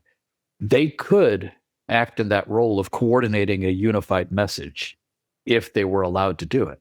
You've also got in State Department, you've got the Bureau of Conflict and Stability Operations. And this is an organization that instead of where, all of the State Department folks, they have one nation missions. They have, let's improve bilateral relations with Niger or Mali. And you don't have anyone who has responsibility for, the problem of, transnational terrorism across the Sahel as a whole. Their job and conflict and stability operations was to go into these different embassies and work with all of the partners and ensure that there was some kind of consensus and stability or idea about that. They took as a problem set a transnational problem rather than anything specific to one country, and so they coordinated the same thing, but out of institutional jealousies and rivalries within State Department, they had their mandate cut as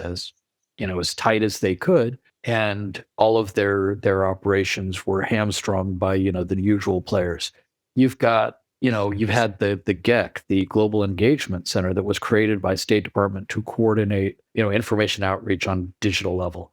They could have done it, but for the same reason as the other agencies, they were not allowed to actually function, and so they spent millions of dollars accomplishing nothing. Yeah, and eventually Yeah. their funding was allowed to lapse. There is a need for a coordinated information policy at some level, and it has to have the ability to reach out to other folks and if not tell them what to do, at least to be at their table saying we object.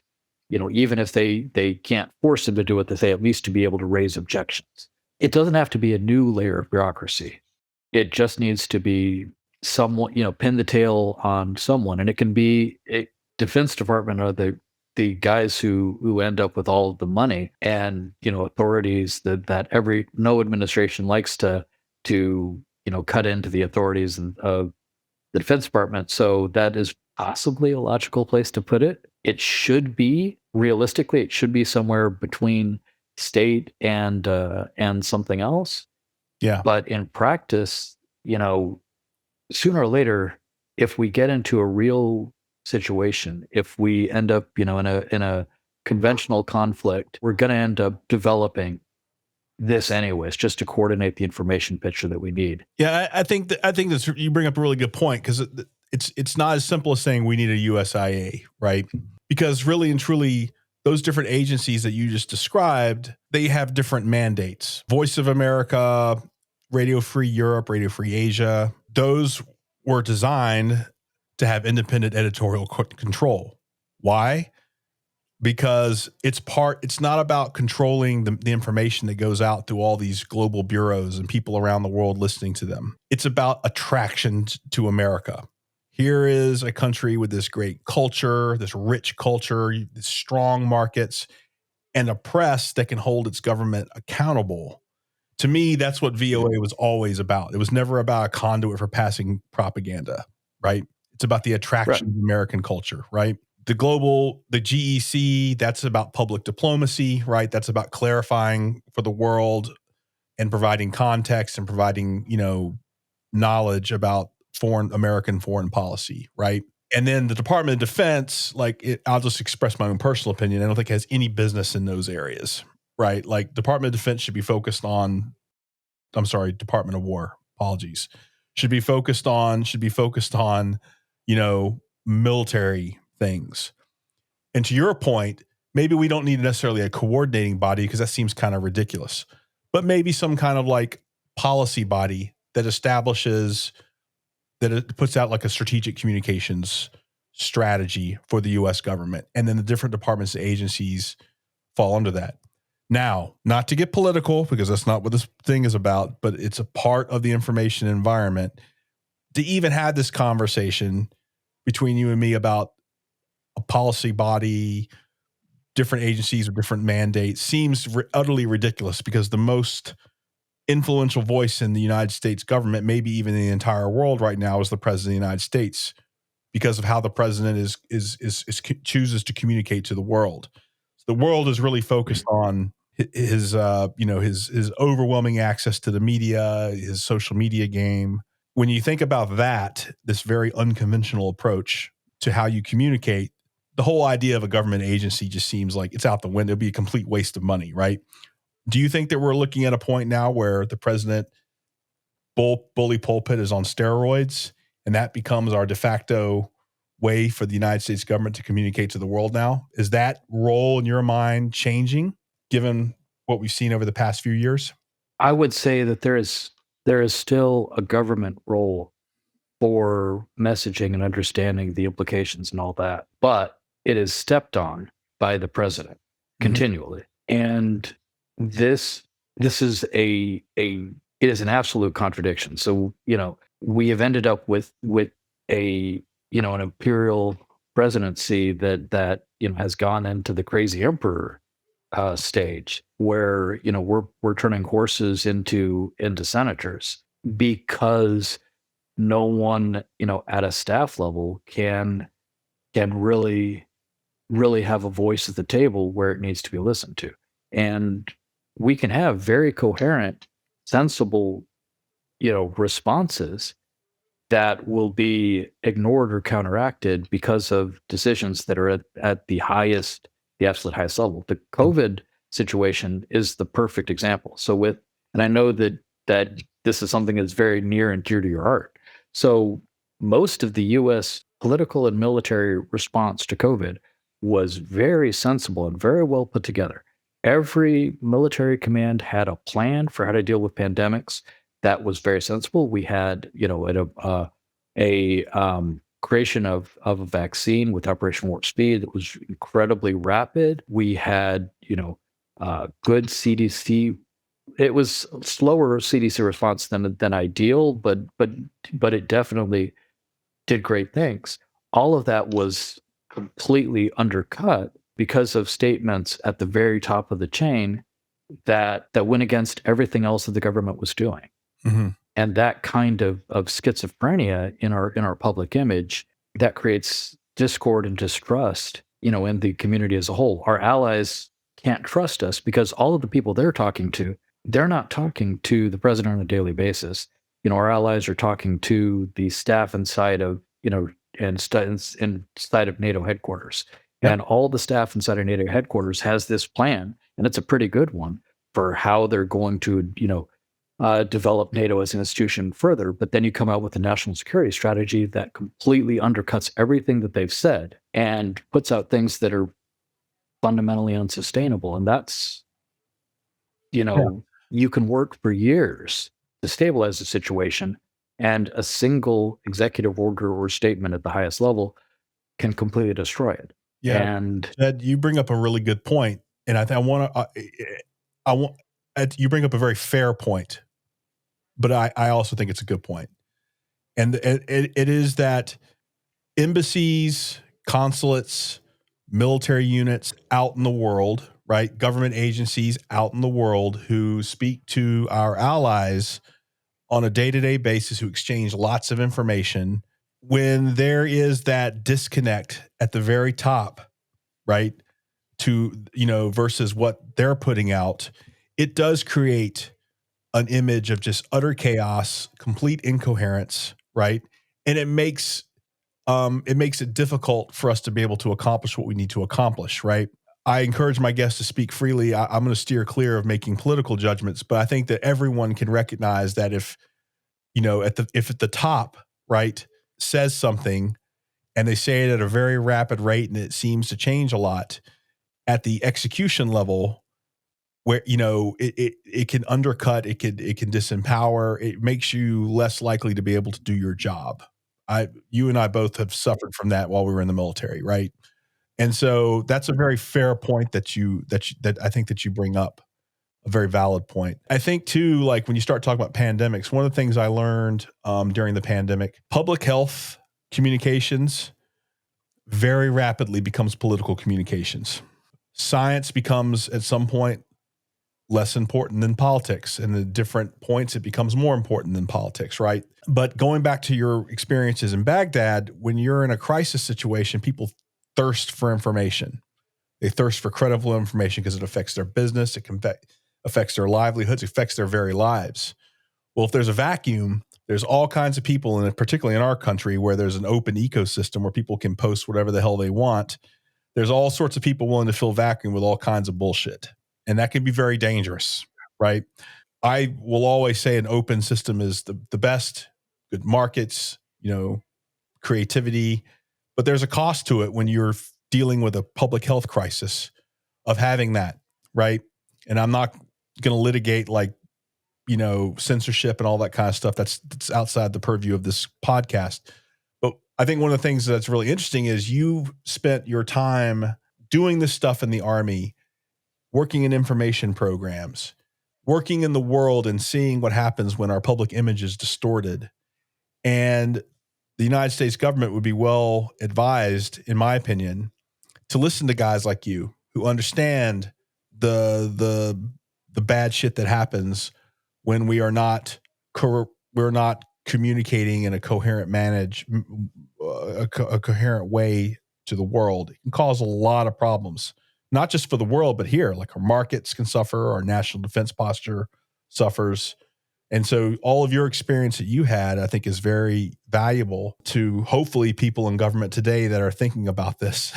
I'll stop short of rendering an opinion where I think they're really thinking about it. Hey, listen, man, for me, it's like I've always felt that the great attraction of this country is its government, its fairness, our open markets, our commerce, culture, technology, backed up by this really capable military. I've always felt, even when I first joined the military, that, this altogether was our greatest source of influence. And frankly, it was part of our contribution to the stability of the world. But to be honest with you, man, like I look at culture, I look at markets, and yes, even military power, because in the wake of these two disastrous wars that we came out with, the failure of our deterrence in Ukraine, right? The failure to deter Russia. I'm seeing all these things, man, markets, military, culture, moving in the wrong direction. They're trending in the wrong direction. So, in that regard, I think that we have a major, that's always been our strength. And I think we have a major challenge with how the United States is positioned in the world moving forward. And I don't think it's just about rotten American government institutions. I think it's a much broader thing. And I think what the world, if our trends continue to go down in these key areas, I think the attraction of America in the world is going to go down. And I think that's going to have devastating impact, not just here in this country, but also in the world. That's kind of my take on that. I want to see how you react. Or do you think I'm going full crank mode here, man? I don't think you're being a crank. I think that we have been in an information war since the end of the Cold War. Mm-hmm. Or at the very least since 2000, when Putin came into power. And the thing about a war, or any strategic situation, is that the person who wins a battle is not the guy who makes the most mistakes or the least mistakes. It's the guy who makes the next to last mistake. Mm-hmm. In this information war, it's the same thing. The enemy is making all kinds of mistakes too, up and down across the board. We aren't taking good advantage of them, but we could. When it comes to COVID, inside of Russia, they developed a vaccine very early on, before we did. It had a little bit less effectiveness, but it was still a pretty good one. But they had almost no uptake of the vaccine inside the country, and so much less than even the U.S. And it was remarkable because the Russian government has the ability to push out to hospitals, make this mandatory, and get everybody a shot, and they still couldn't do it because they had built up so much distrust in their internal media infrastructure. They had destroyed the credibility of every institution that was able to push something. And so when it actually came down to it, they didn't have the levers of power that they thought they did. You've seen that in the Russian war in Ukraine. It has gone disastrously for Russian society as a whole. And there is a very good chance that Russia is going to fragment. Whenever Russia right now cannot stop fighting in Ukraine, because as soon as they do, situation inside the country is going to collapse. Right now, Russian society is only being held up by the fact that that all of that their army is in Ukraine. When that's over, when all these troops can go home, you're going to have a situation where you have 100,000 very rich elite Russians who fled the country when the fighting started. They're all going to be able to come back home, and they're going to have money and resources, and they're going to take all the elite jobs. And all these troops who were sacrificed, in the meat grinder of the war, are also going to come back. And that is not a good situation. There will be a lot of conflict and fragmentation, and it will be an ugly situation. And I suspect that at the highest levels, of the power vertical, that they are aware of this risk, and that's why there is all this weird dithering from the Russian side, about what's going on, because they know that right now, once they stop fighting, they're going to continue fighting inside of Russia. Mm-hmm. These kinds of mistakes are present with every organization, with every element of power about the world. They all are making huge mistakes and taking huge risks. And it's a matter of whether we get our act together in time to make sure that that we make the next to last mistake, and that it's our adversaries who make the last one. Yeah. Yeah. I mean, that's an interesting perspective, man. And, I think another area where I feel like our press, for so long, I've seen the press in this town become more chummy with government. Now, you don't see that on TV, right? But I'm a huge supporter of an open press. I am a supporter of an adversarial press to the U.S. government, holding the government to account, and the press being given the access to be able to do that job. I will defend that with my last drop of blood. Okay. But I actually am observing the way things work in this town is that members of the press feel that to maintain their access, they have to be a little chummier than they probably have to be. And I feel that, like, as an institution, it's not all the press's fault. The government has a social contract to basically keep itself open and to accept an adversarial relationship with the press, right? To make this whole democracy thing work. And what I see is like, it's actually not happening. Like the government is actually kind of is making that access more difficult. And as a natural response to that, I think a lot of the media, they are trying to be chummy with the current government. It's just, it's come off the rails, man. And so you can sit there in the press room and hear like reporters, yelling at the press secretary and back and forth, and we can hear the conversations that, you can hear all that stuff, right? You can watch all that stuff on TV, right? But at the end of the day, like, it's just really difficult for me to see like the days of the long form breaking big stories about something in government that's just wrong. And it scares the hell out of me, man. It scares the hell out of me. And it's another part of this institution where it's not just the government communicating to the world, it's also the government being open so that a adversarial press corps can do their jobs. That's what makes it work. When I worked with the press here in DC, I never had an expectation of hanging out with them and having drinks with them and, leaking shit to them. That's not the way this works. We have an adversarial relationship, right? And it works. They ask me a hard question, I'm going to freaking answer it. Anyway, I don't see that anymore. And my fear is not just the government's going to do things that the American people can't see, but the American people are going to lose confidence in the press. And again, in that vacuum, they are. And in that vacuum, you're going to run to other sources of information, and it can be really bad. Low editorial, standards, straight up lies, disinformation that can be filled by adversaries. Like, I don't think that people really understand some of the things that you're teasing out, and I just wanted to help provide some color there. But am I off base in that assessment? No, you're completely correct. And but it isn't a matter of that increase in chumminess is not just, this current administration. It's been going on for a while, and there are structural reasons for why that's happening. one of the big ones is the consolidation of journalistic power in just a few organizations. So when you have hundreds of independent newsrooms across the country who are all competing for, getting the information out, they're competing with each other. They are trying to get scoops, and you have that adversarial situation because all of these reporters are competing with other reporters to get that information. They're hungry for status within the field. On the other hand, if you have 2 or 3 institutions that control all of the newsrooms across the country and all of the papers across the country, or even worse, if you have a technical monopoly like Facebook or Google or something like that that can control who sees those stories, you have the people that you could put into a single fundraiser event who have control over those levers of power,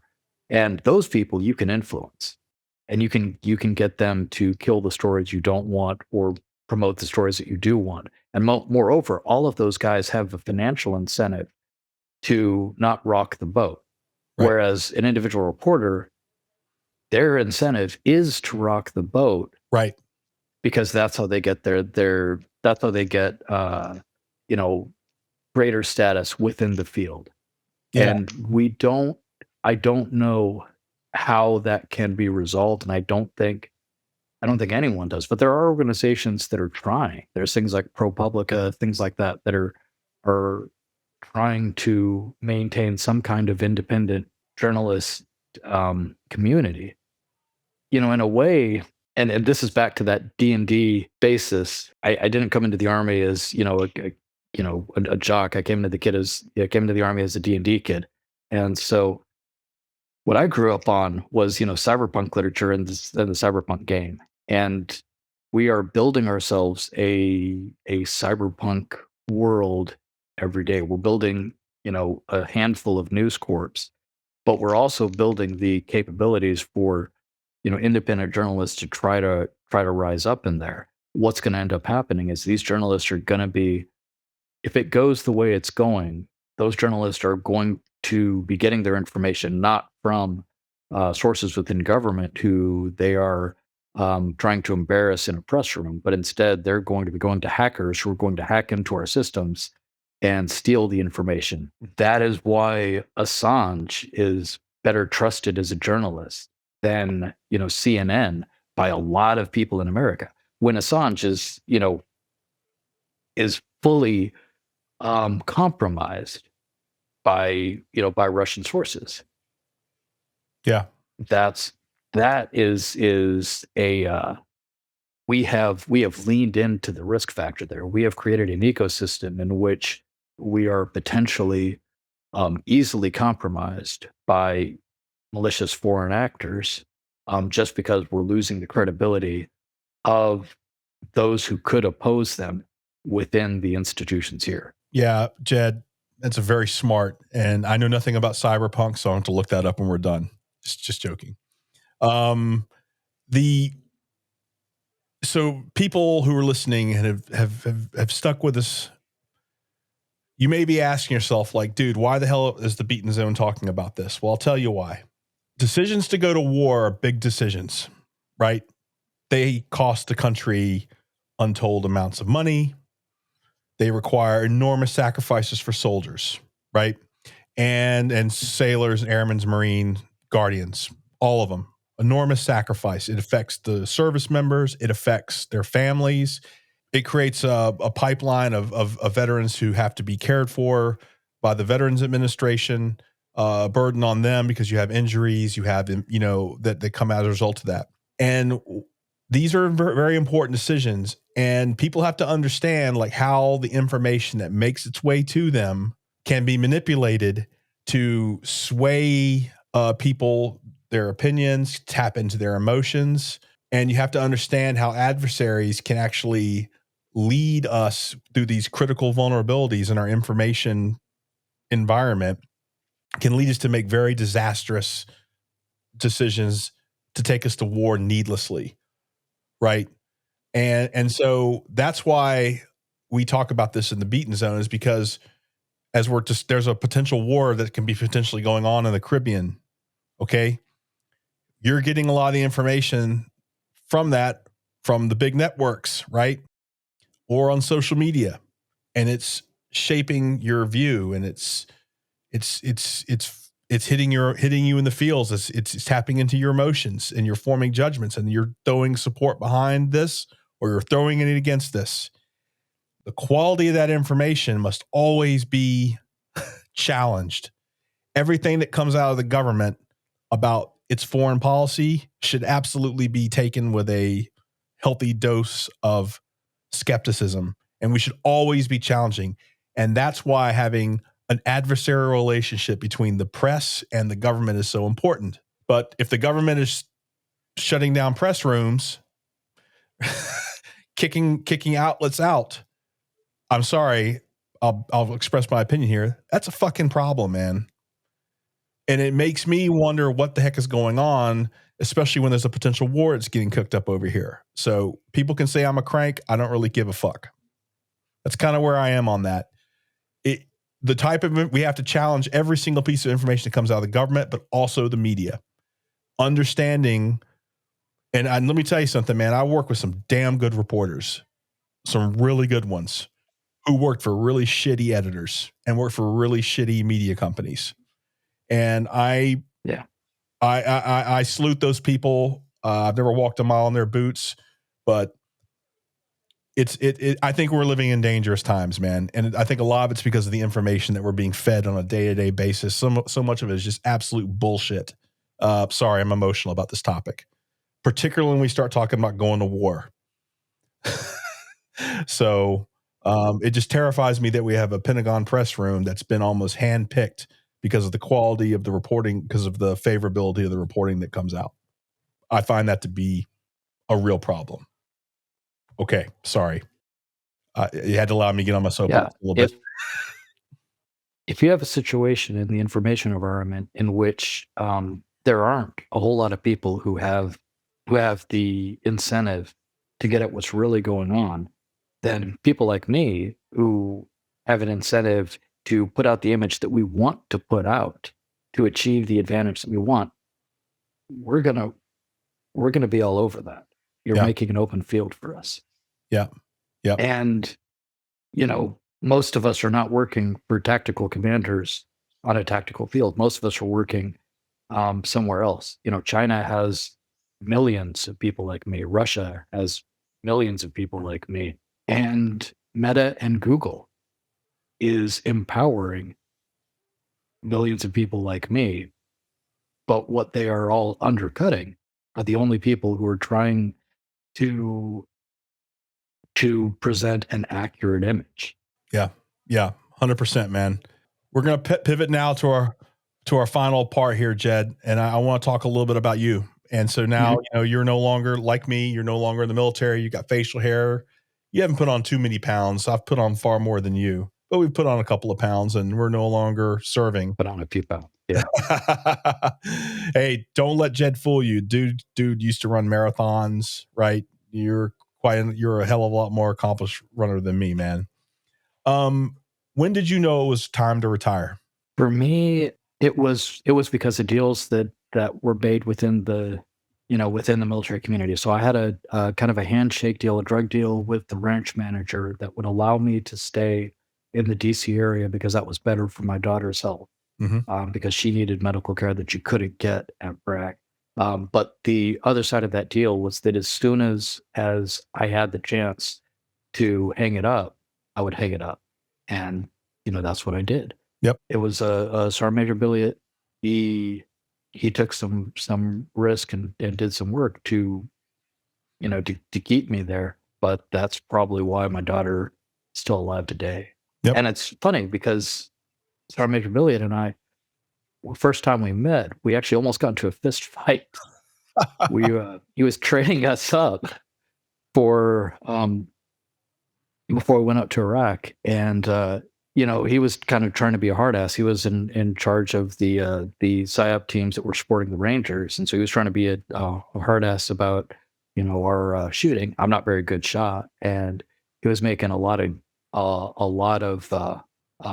putting a lot of pressure on us. And one of the things he was saying is he was saying something. He was saying how he wanted our shot groups like tight like our wife and stuff like that. And eventually, I made this snarky comment about his wife that was really inappropriate and I should not have made. And man, he almost beat my ass, and he would have won. He restrained himself with. I think the Dungeons and Dragons guys would have been proud of your performance, man. He really came through for me in the end. He made sure that my daughter had a chance at life. Mm-hmm. Yeah. So, speaking of your family, and we're not going to use names here to protect our family members, but how did your career of service? You mentioned a positive aspect was your daughter's, was able to get her because of the stability that you were able to stay here in the DC area, and you were able to take advantage of the good medical system here. Was able to have a very positive impact on for your daughter. But throughout your entire career, you spent a lot of time away from home. Can you give our listeners kind of an idea of like what kind of pressure and what the impact that military family members face when they're on that journey with their service member? It can be really rough. We depend upon our family members to take up the slack when we're not there. And it also means that when we are home, they have to maintain control of all these things, just as though we could go away at any time, because it takes a lot of effort to switch back every time that goes through. For a lot of years, my wife was doing everything for the family, and it took a lot out of her. There was a lot of hard decisions with my daughter's healthcare that I wasn't there for, and that was very, very hard on her. Yeah. As it happens, she was incredibly capable, and she did her research and she made the right decisions, but it wasn't easy on her. Yeah. Yeah. You have a very great family unit, man. I love every single member of your family, and you have a great one. You're very blessed in that regard. How do you care for your mind, body, and spirit in the wake of everything that you've been through in your career? I guess what I've done is try to remove the worst influences on me over time. I had to give up drinking, had to go to and get that out of my life because it was leading me into making some bad decisions. I just wasn't sustainable. That led me to a relationship with God that the teenage me would have been aghast at. It made me rethink all of my ideas about what God really was, and I became a religious person in ways that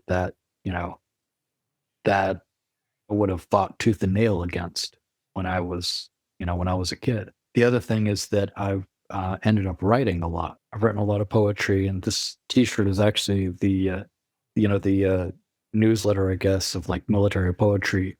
What's the name of the newsletter? Where I get a lot of.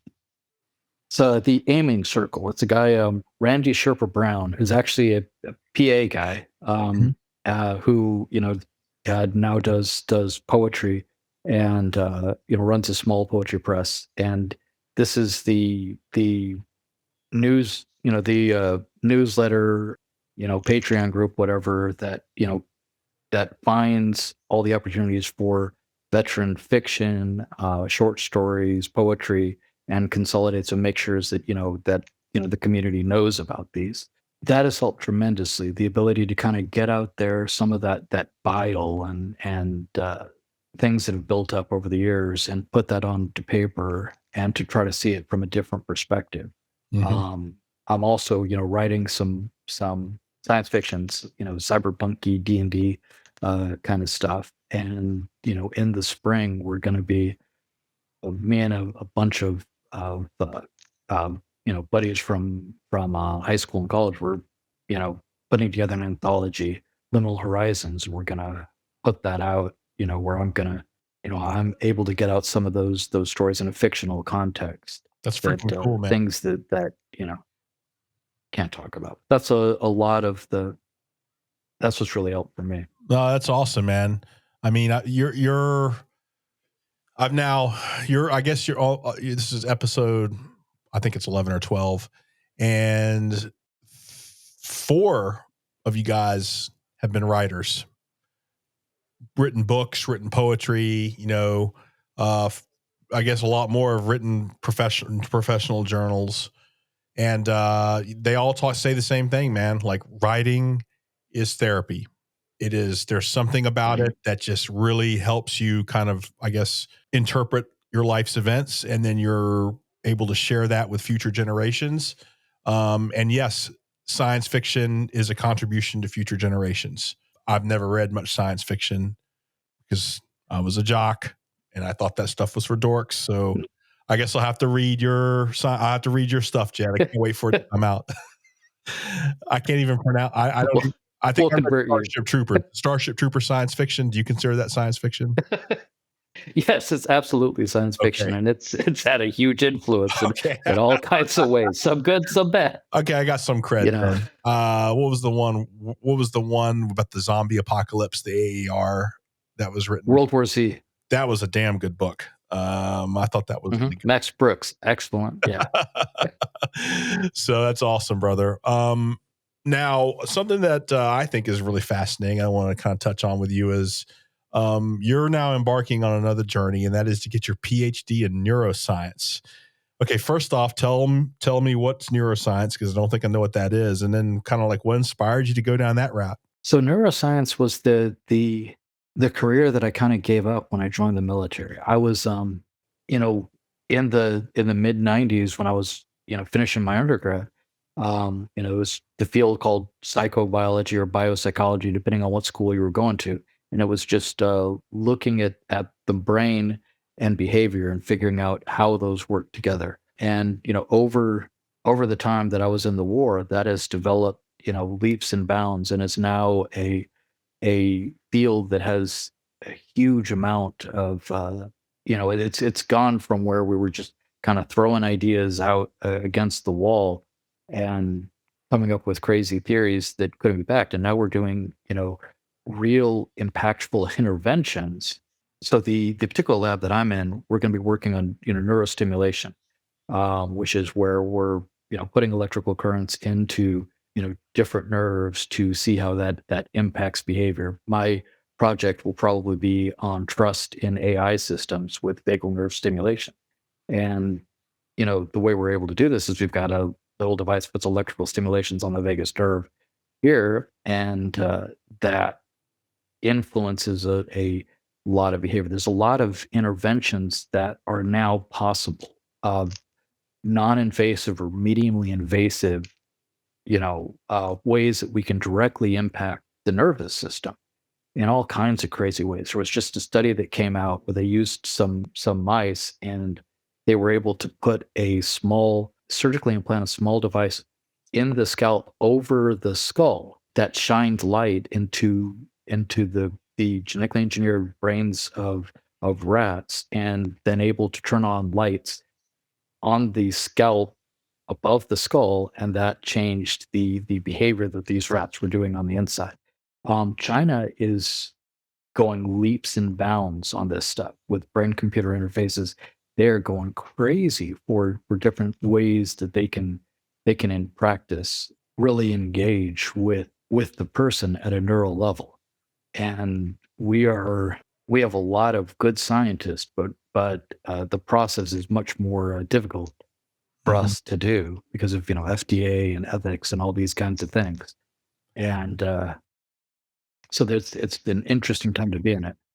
Yeah, I mean, when you talk about that stuff, Jed, I mean, immediately my mind starts to drift towards, oh boy, some stuff that's very untoward, like, oh, this is human control, and we're gonna live in this. Well, again, I've never read any science fiction, so I can't say live in this weird science fiction world where humans are able to think things and they actually happen, and we're able to have our minds controlled. That's where my mind goes. But neuroscience, there's a lot of positive benefits to that sort of research and innovation, like in terms of treating people with, so can you talk a little bit about like the positive sides of that? Sure. So it's really hard to do something like do something like a mind control laser. That is extremely challenging. And even if you can get, an implanted electrode, the brain has a trauma response that means that most electrodes are going to become useless after just a couple of years, and you've got then massive trauma in the brain.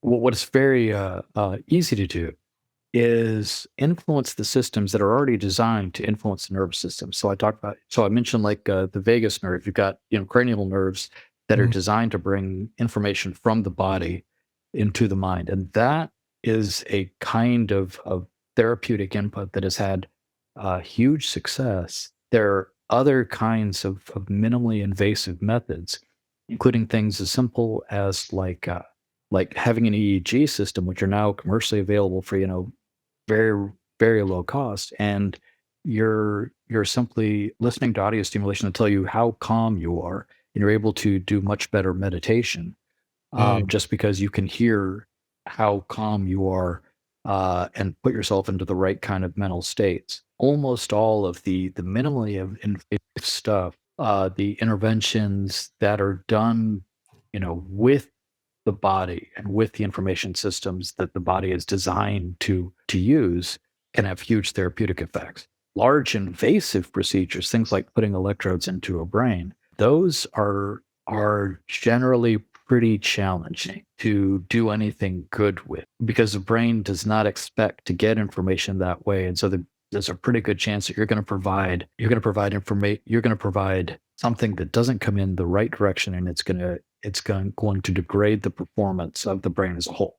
It's like most drugs, the way they operate is essentially like taking a sledgehammer to the brain. They're flooding the system with a bunch of chemicals that are going to have effect on some of these receptors that you want, and then a lot of receptors that you don't, and it's all happening all at the same time. And even the best new designs, serotonin selective reuptake inhibitors, like standard antidepressants, Prozac, stuff like that. Those are sledgehammers in the brain. They have all these unexpected side effects, and they're affecting systems that you don't want to impact the way that you are. And to a large degree, we don't really understand how they operate. There's huge mysteries in why SSRIs, why they work the way they do, and why there's this huge lag before they can actually start taking effect. And we know that there is a system that we don't understand that we are somehow impacting. We know that there are things that we shouldn't be doing, but it's the tool that we've got, and so we just keep hammering away at the brain until we get a better understanding. That's very interesting. So that's very interesting. I mean, yeah, when you say it that way, it becomes more obvious to me, like you can really greatly improve the quality of lives with some of those sorts of therapies that you're talking about. Make us less dependent upon what comes out of big pharma, which I'm not an expert in, but like I welcome that sort of research. I think there's all sorts of great possibilities. I mean, the other day someone was talking to me about the VA should. This is just another veteran, and I haven't done any research on this, so but we were just talking about it, and he's like, man, the VA should have dispensary for psychedelics, man. The psychedelics can actually have great benefits for people suffering from post-traumatic stress. And my initial reaction was, well, yeah, that'll never happen. Because there's a stigma with psychedelics and that kind of thing. But when you think about it, it's actually quite rational. If it helps to make someone's life better, it helps them be able to deal with post-traumatic stress, why not? That's the charter of the organization, right? So anyway, I don't want to bash on the VA. That's not what we're here to do. But like the stuff that you're talking about, to me, like that's the really interesting. There's some really interesting things that can come out of that can greatly improve the lives of everyone, but also for our veteran community. It's pretty obvious based on what you're telling me. What kind of a program is that? Like a 5-year program, or what's that? What's that going to? What kind of work? I guess how much work is that going to be for me, man? Like what's kind of involved with that? The program as a whole is standard PhD program. 4 or 5 years. The way I got it is the first couple of years I essentially had to get my master's.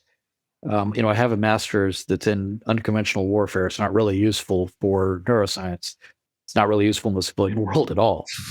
But yeah, and I had to learn all the things that had happened in 20 years that I hadn't been. When I left, undergraduate school, that we didn't know about cannabinoids, in the brain. We had no idea how THC worked, and all of that came up, after. I spent 2 years getting that essentially getting that master's, but the VA wouldn't pay for me to get a master's because I already had one, and so I had to get a graduate certificate, which was an 18-month program that ended up stretching to 2 years to get almost the same thing as a master's, and then after that, I was able to get into the PhD program, and it'll be another couple of years Okay. before I finally make it out. I should in the summer, hopefully, knock on wood.